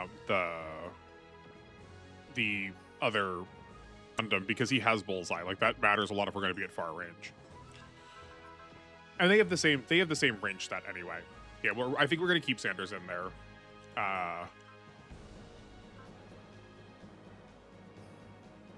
Who else do we want to look at? Oh yeah, we want to look at Sayla.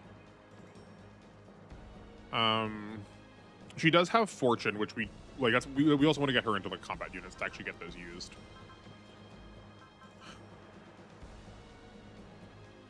So I guess that just leaves the Zaku's then, or the gym. I forgot how dire our pool of units was right now.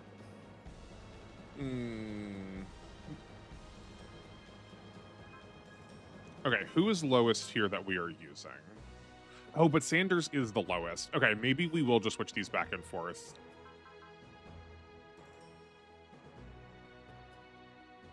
Yeah, okay. This is not necessarily ideal. We'll try it for one stage, and if it's bad, we switch out. We switch back. And then Kai goes into the other G fighter. And then Sayla goes into... We'll put Sayla here, I think. Right, her new type, I'm assuming new type is going to be adding extra accuracy. And then Slager goes in the Zaku that we are not using. Because we decided that the Zakus are better than Jims, I'm pretty sure. Right, we have... Okay, well, here's a normal one. We've got ACA 4600.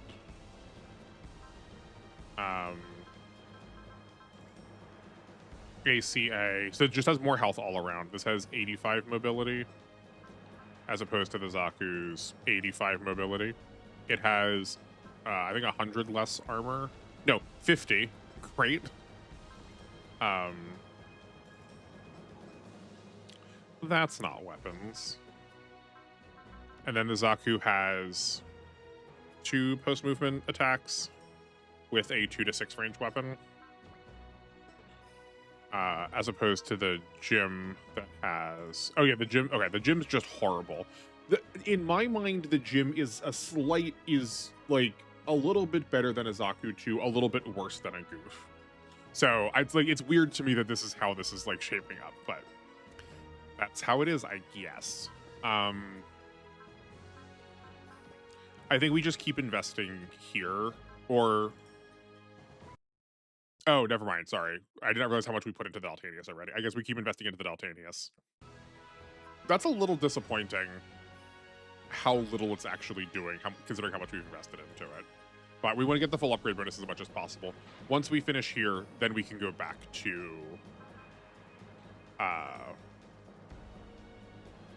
then we can go back to working on one of the Gundams. Right, do you have more repair kits? Shame we can't do anything with those propellant tanks, good gracious. I would sell them if they were, like, worth anything, but they're barely worth any money. You have parts on... The Gunpla can probably wear something else. I guess we should be looking at what else we have. Surasta modules. This is A and Air. I mean, that will probably matter for somebody. So hold on. Actually, no, we know who that's going to go to. It's going to go on a Zaku. Yeah, the Zaku will gladly take that. Actually, that makes a really big difference. Because A, it's not an A in the air, it's an S in the air, because we finally have access to S. I'm just used to the game not having S yet. But this also means we can start getting support attacks off of the G fighters, and that's like actually a really big that's like a really big damage improvement.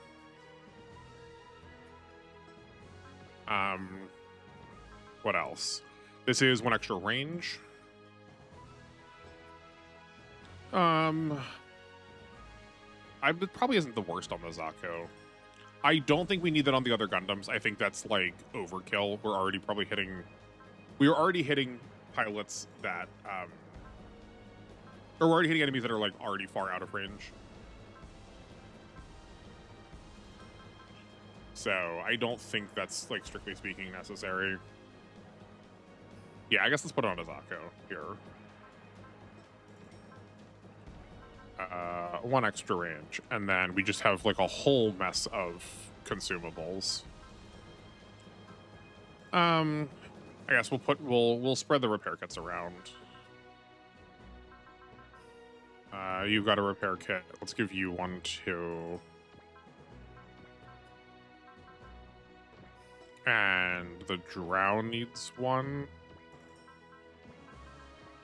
And so does the Dine. Yeah.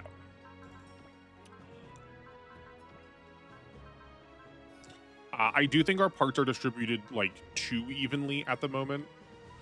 Or I think the parts are distributed in a way that is more even than you would otherwise want. But I think it's probably the right call for us because we are like our resources are spread. We're already playing our resources spread thin, so rather than just like stacking onto 1 super unit, I would rather try and bring everyone up to like actual combat. But that is also generally speaking how I play these games. Like I think, oh, I thought we were going to be underground. That's fine. I mean, it's whatever. We just launch everyone again and then put everyone back in the base. Yeah, whoever's not being used. Oh, which is we didn't like finish fighting on the other front yet. Okay, fine.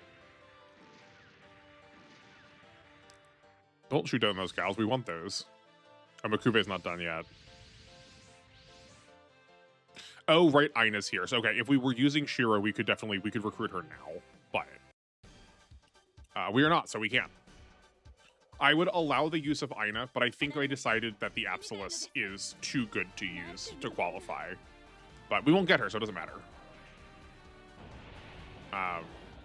I suspect she will probably pose an actual threat to us, though.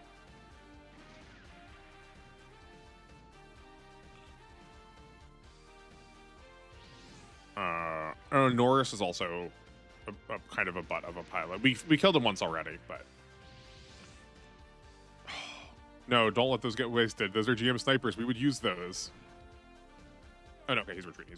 That's good. Those GM snipers GM snipers we would gladly take. I, like, seriously used one of them for a good chunk of the game. Speaking of, while we were on break, I was thinking, like, I wonder if we're gonna get to the end of this game and we're still gonna have, like, a Zaku in our party, just because we, like, haven't had the opportunity to get something better. Okay. Barring anybody else showing up, this feels not as threatening.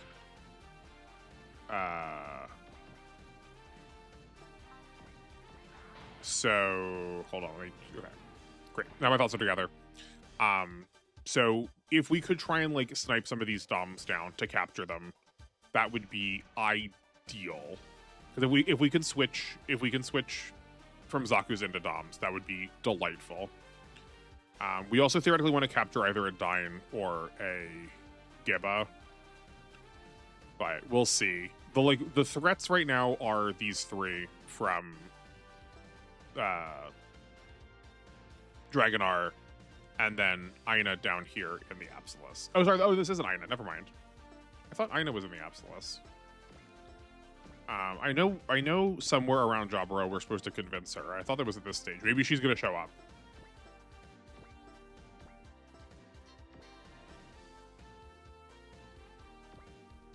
Akuve's back. He probably won't be a problem in the same way we dealt with him. We'll just deal with him the same way we did last time. The trouble is that the DOMs are coming in really early, and it would be nice to be able to like clear out those enemies quickly. But we might be able to just like ignore their attacks long enough for them to run out of ammo. Probably they natively have an S on the ground. That would be so good. But I don't know actually how much better this is than a Zaku. That's 2600 power.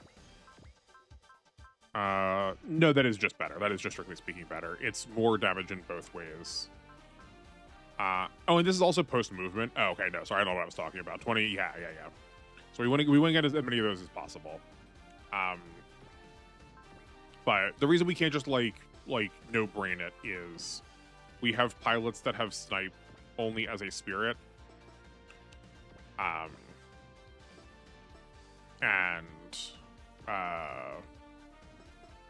guess actually where are they now? Sanders is in here, so like that's we can do some serious damage with the G fighter. But two pilots have snipe, I thought.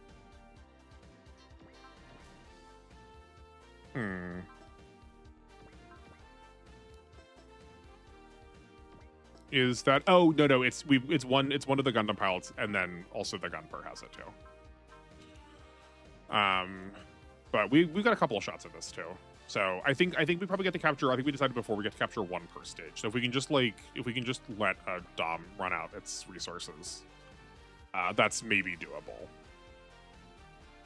But I think I would like to try and address the bosses first. Oh, when we're allowed to move this time too, even better. I think we're still gonna like sit on here because now that I realize that this is like a healing tile, that's considerably better.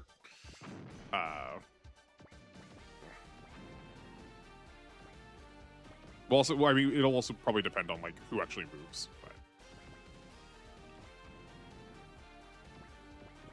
But I guess actually, let's move you forward. The gym head should be here instead.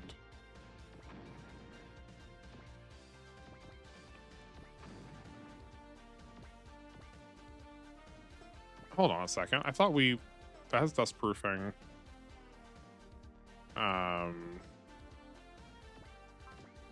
I thought we jumped a second one of these.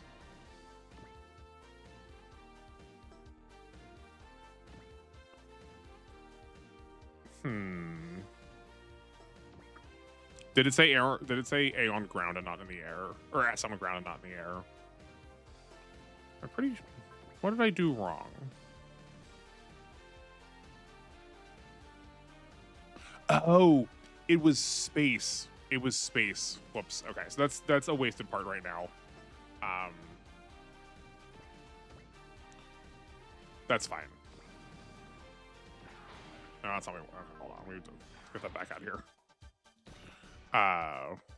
Okay, we can. I mean, there's nothing to fix. We didn't do anything wrong. But like I said, my kanji reading on the fly is bad. And I confused air and space for the longest time.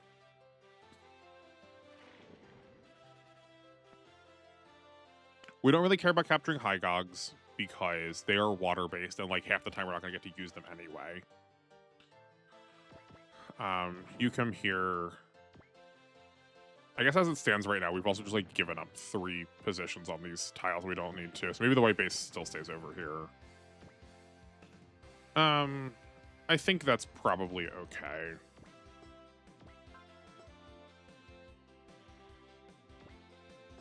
Yeah, it's whatever. I think this mission is a little bit easier. I think this is more of a victory lap than the first one is.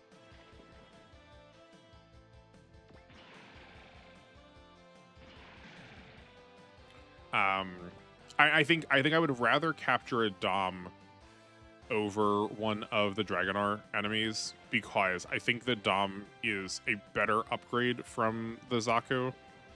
Now that we actually like thought about its stats a little bit, and I recall the Dragonar. I recall there being more Dragonar enemies, and B more of a direct upgrade for them. Whereas like with Gundam enemies, we're going to like see tiers and then sort of like let them fan out. In the way we learned that the Goof was. Like, the Goof to me was also like a strict upgrade to the Zaku, but I don't, it's not so in this game. Well, this is your only legal attack, so you may as well take it.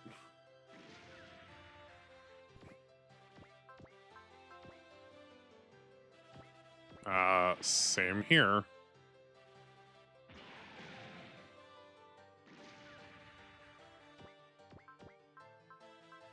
Can you, yeah, we can even take out one of these, or not take out, but we can start in on one of these goofs that's coming in from the back. I guess we'll move the Atlas here. Yeah, I suppose that's fine. But we're getting a lot of free attacks in now because of A, just like our positioning, but B, we've used these characters enough that we're starting to get like ace badges. Right, like I'm pretty sure he's got one. This also isn't the screen to look at it.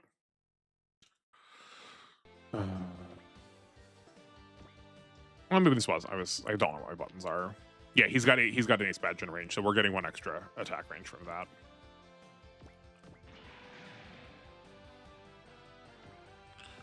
But I did like grumble at some point at the beginning of this mission because I realized that we had that I hadn't like spent all of my SP on remaining characters that I should have in order to try and get the SP badge. I need to remember to do that. It's just like so unnatural because like no other game does that work that way. I don't want to waste my time on waste my morale on resupplies though, so I think we're good here. If I can help it, because the Dom on the top left is by itself, we'll try and keep that one alive. If I can remember to.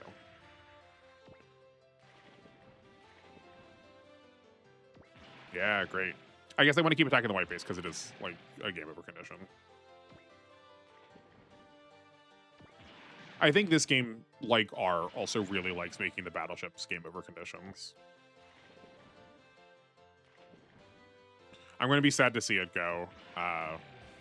We'll have to weigh later which of the battleships we think is worse. I think I forgot to say at the top of the show too. At some point, you have the ability to choose which battleship you were using. It's not nearly as generous as Y, where you have like 6 battleships to pick from and you get to bring 3. No, you only get 2. You get the Gundam one and the Dragonar one. Or sorry, the Don Cougar one. And some missions you're allowed to choose which one you're bringing with. And I want to bring whichever one is worse. I think that fits the feel of the challenge. We should bring whichever one we think is worse. But we'll make that call when we actually like see that choice. I don't think there's any reason to do it now.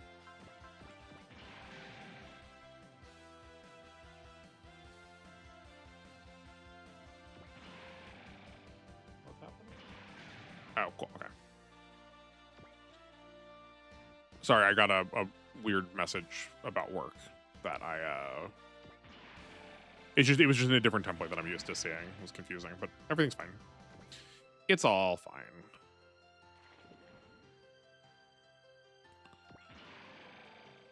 I mean, we have so many healers. If you could like do some damage to us, I would be okay with that right now because we could actually do something about it. Okay. Can you? No, we're too far away from the bosses. That's fine.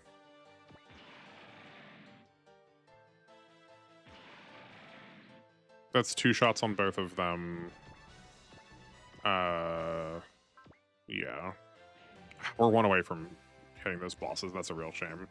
Had we planned that better, we could have been hitting those bosses already. but that's okay.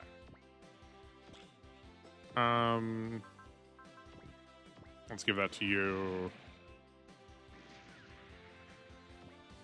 We still want to avoid that Dom. You can take some damage. That doesn't matter because you'll heal that little minute damage back. That seems fine. Yeah, like YouTube's giving me an error message right now, and OBS is telling me I'm fine. Yep, great.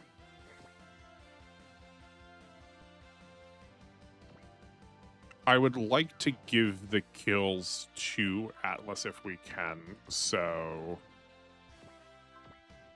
let's come in here. Seeing as we don't need our healers, evidently. Okay, now we need our healers.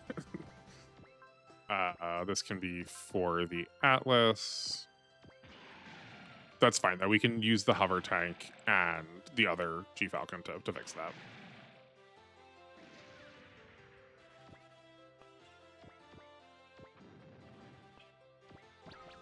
And I'm pretty sure everything else on that right side is ours. Let me double check. Yes, yes, yes, yes. Okay, great. I guess we can scan the boss just to make sure we know what we're working with here. But I'm pretty sure none of them have like super long ranged attacks. We want them to we want to draw them in more. I think we can probably take out 2 of them next turn.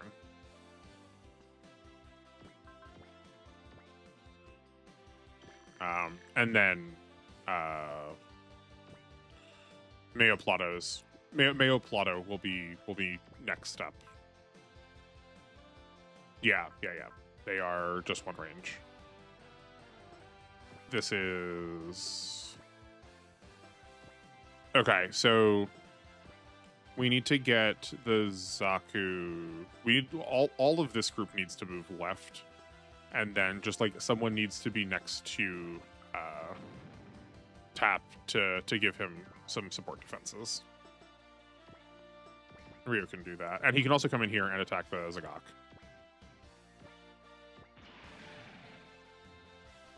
I keep expecting him to do more damage. Okay, that's fine. Right, like there was no reason we needed to take that damage. I just assumed he was going to kill it. This is the spots where I gotta figure out how to plan to be a little safer. I guess no. Hold on, is this good in the water? No, it is not. So let's use this to attack this Dom. Cool. Easy. I guess you can send this damage over. That'll get healed up. That's fine.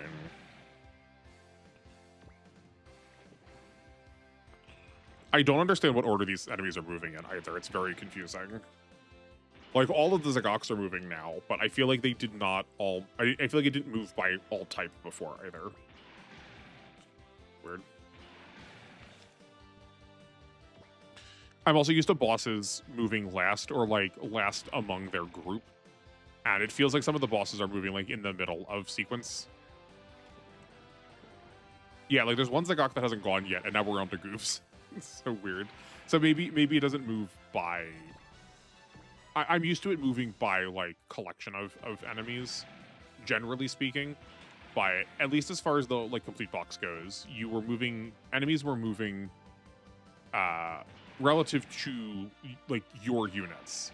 If you had yeah, that's how we set that up. Whichever enemies were closer to you were the ones that were moving first. And maybe that is what's happening here. But no, that can't be what's happening here though, because the DOMs haven't gone yet. I don't get it. This is what having my spreadsheets is for, so I can like this is more knowable.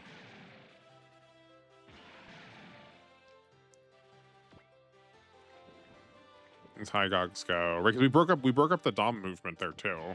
It's weird. We actually would be able to take out all of the Dragonar enemies now.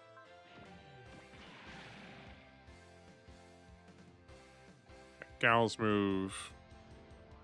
We do need to be careful that we don't accidentally let the Gals get on the base and start healing, like we did last time at the end there. Okay. So I think let's start with this group, just to make sure that happens correctly. I think that's our best instance of accuracy, and then we're passing this. Oh. Getting lost in the menus again because these menus don't work the way Y does. Yes, we want this to go to Karen. Karen can use... We'll use a bullseye because we're already at 65% here, so using a focus is only putting us to 95. And that's with the added accuracy of being in a support attack. So we may as well use the bullseye to like actually make it happen for her turn too. That's fine.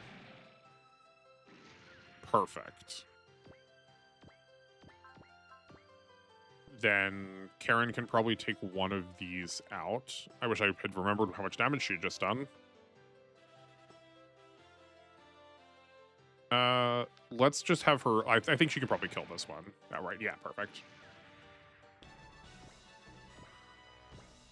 And then we'll have to finagle a kill here, but that's fine. Slager can focus, and that puts us to almost 100. Close enough. And then have the Dyne follow up. Oh, sorry, this is the Drow. Yeah, and then that kill is for whoever we want it to go to. I guess we'll give it to one of the Dragonar boys because that's fitting. And actually here, yeah, we can even bless this. We need to be using this more for that extra cash is big. And we don't need it for the battleships because we'll just get that natural. I guess there are two battleships that can't be captured, so that's not fully true. Get Ryu back in here to get some base healing. Assuming he's not dead. No, we're fine. This is the one we're keeping safe. I was worried that he was using the beam saber, but I guess he can't be if he's attacking in the air, so he can keep wasting his bazooka. 18 more turns, and then he's basically under control.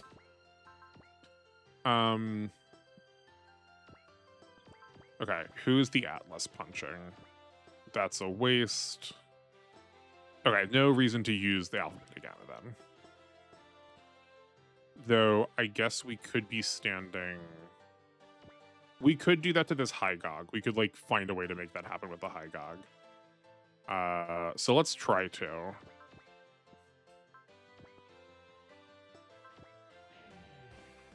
I guess we could also... maybe not. That's, like, not necessary. You know, actually, no, that's probably fine, because that clears up this whole bottom section, and then we can pay attention to the top generally, and then the Absolus will be here, not next turn, but the turn after.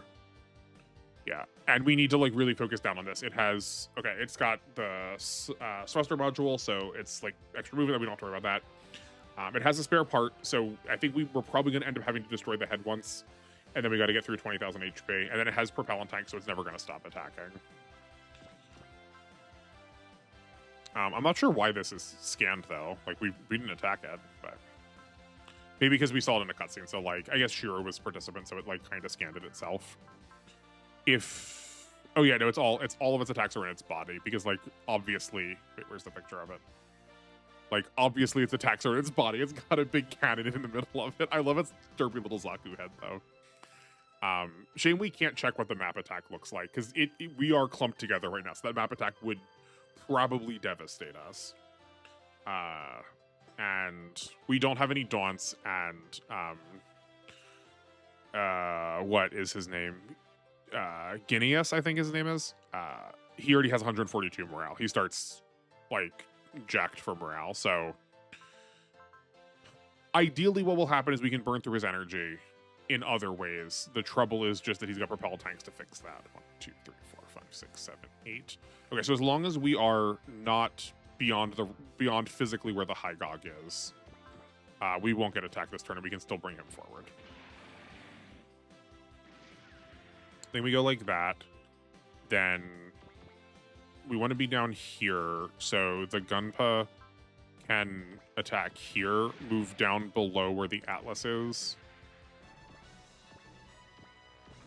And then we're still all connected for Alpha, Beta, Gamma. Perfect. And then, how dead is this? Not very. I think we'll just throw this over here to one of the Zagoks because they're nearly dead. Everyone's looking pretty okay. I'll take Sanders up here to heal, and then we can bring Kai and the hover trunk or whatever it's called back to cover the other base tiles. Oh, I guess it's allowed to have an attack. That's true. That's the thing it's allowed to do. And then you are allowed to attack too. We may as well. We're not doing anything else meaningful. But that's like reasonable damage off of a healer. Like that is respectable. Sure. And then that's 3 things that are dying on enemy phase now. We'll need to watch our parts a little bit, but we're always going to get our parts are going to get fixed on the base, so I'm not too worried. Let's just pass it over to the G-Falcon now. Not because it's tactically good, but because it is time-wise good. I don't have to keep throwing the support attack or the support defense off. They also, for whatever reason, spread out their attacks. One of the things I would really love to do is, I would like to get a friend who likes these games. But if I do, I have seen people make ROM hacks for Fire Emblem where the AI is controllable, and I think these games would be so fun if this was played more like a competitive game where someone can control the enemy positioning. And in this game especially where you could attack battleships, right? There's plenty of room to do some interesting and painful damage if they could just focus parts down. But I think not just for this game. I think that would be a lot of fun. I don't know how hard it would be to make a mod like that though.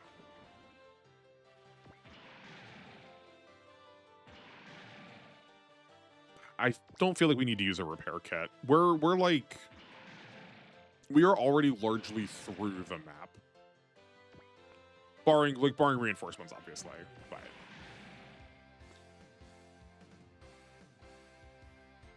those Gal pose no threat to us. It's just the Absolus. Yeah. How bad does this hurt? Oh, that's not as bad as I thought it was going to be. Ooh, but we don't do damage. Okay. So maybe we're going to be paying attention to Mayo this turn. Oh, I forget how fragile he is. Their defensive properties are really behind the fact that they should be dodging things. Yeah, okay. So let's anticipatorily fortune this way. And give you a bullseye. Whatever you're doing is probably going to require that too. I think we can hit the Absolus this turn.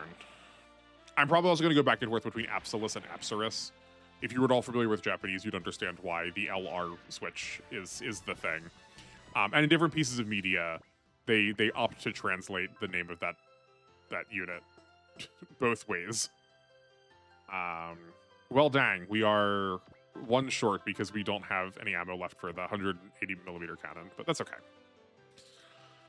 That is okay. Next turn. We do need to make sure, we got to make sure our resuppliers are correctly adjacent though. We probably don't need...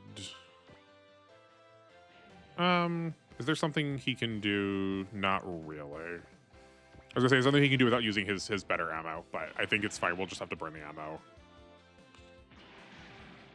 But we wanted to do this to get the attack off of the drow, and now we can move it up to clear space to get the hover tank, or... That's a shame.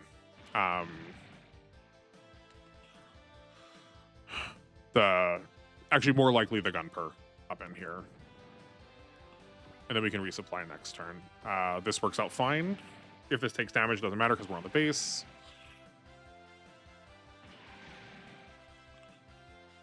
Yeah.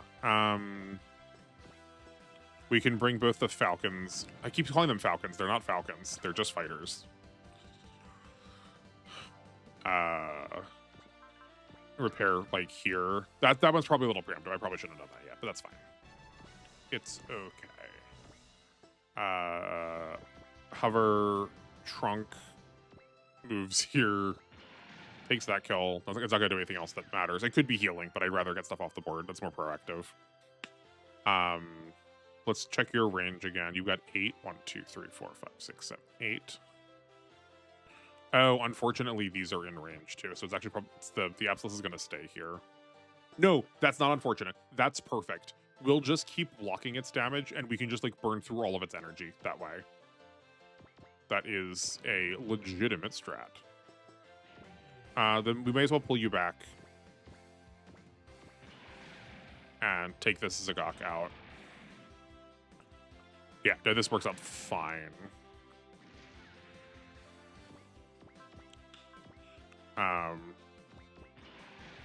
Yeah, and then once the Absolus goes down, irrespective to what else is happening on the map, I think we can start setting in on capturing the Dom.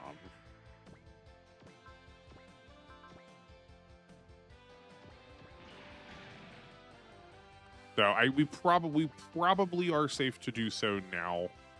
I just want to be a little cautious.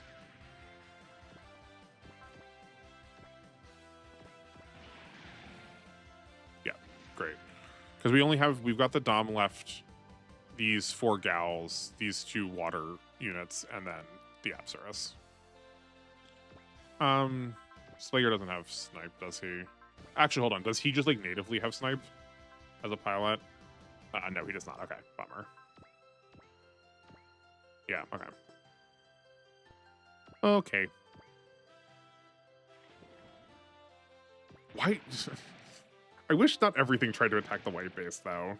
But like this is why I like opted to allow the battleship, because like the game wants so badly to try to attack it. It would be so hard to try to play the game and not involve it.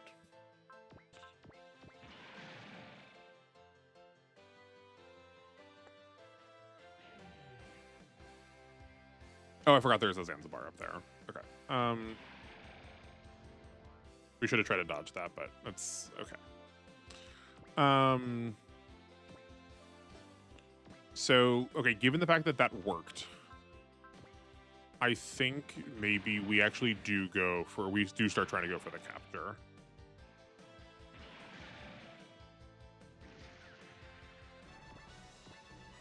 Because that, like, that gives us turns, that allows us to, like, burn the turns with the energy for the Apsaris.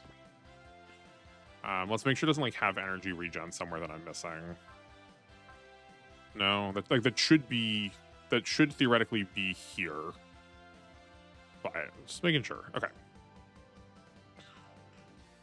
The Gunper is one of the pilots that has snipe. We need to make sure we line this up exactly correctly. Who else has it?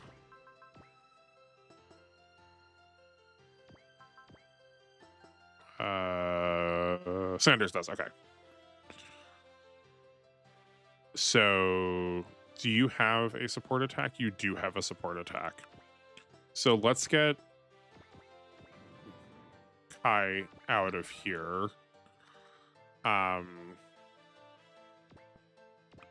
We'll turn both of them on this turn. And let's see if we can get an extra use of snipe out of the support. No, okay, so he can't pull snipe. He can't, like, pull that selecting. He can't pull the targeting selecting into the support attack here. Okay. Because if we could, it would be like it would ask you right now if you wanted to. So given that, I think we'll just stay in place fine. That goes to head. Turn this off.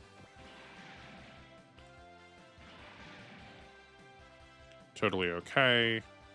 Stay in place.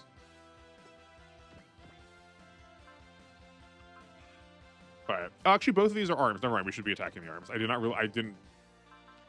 I just got all grumpy about this in the alpha playthrough. So you have this to look forward to. But the Dom has a like. Actually, we can look at it.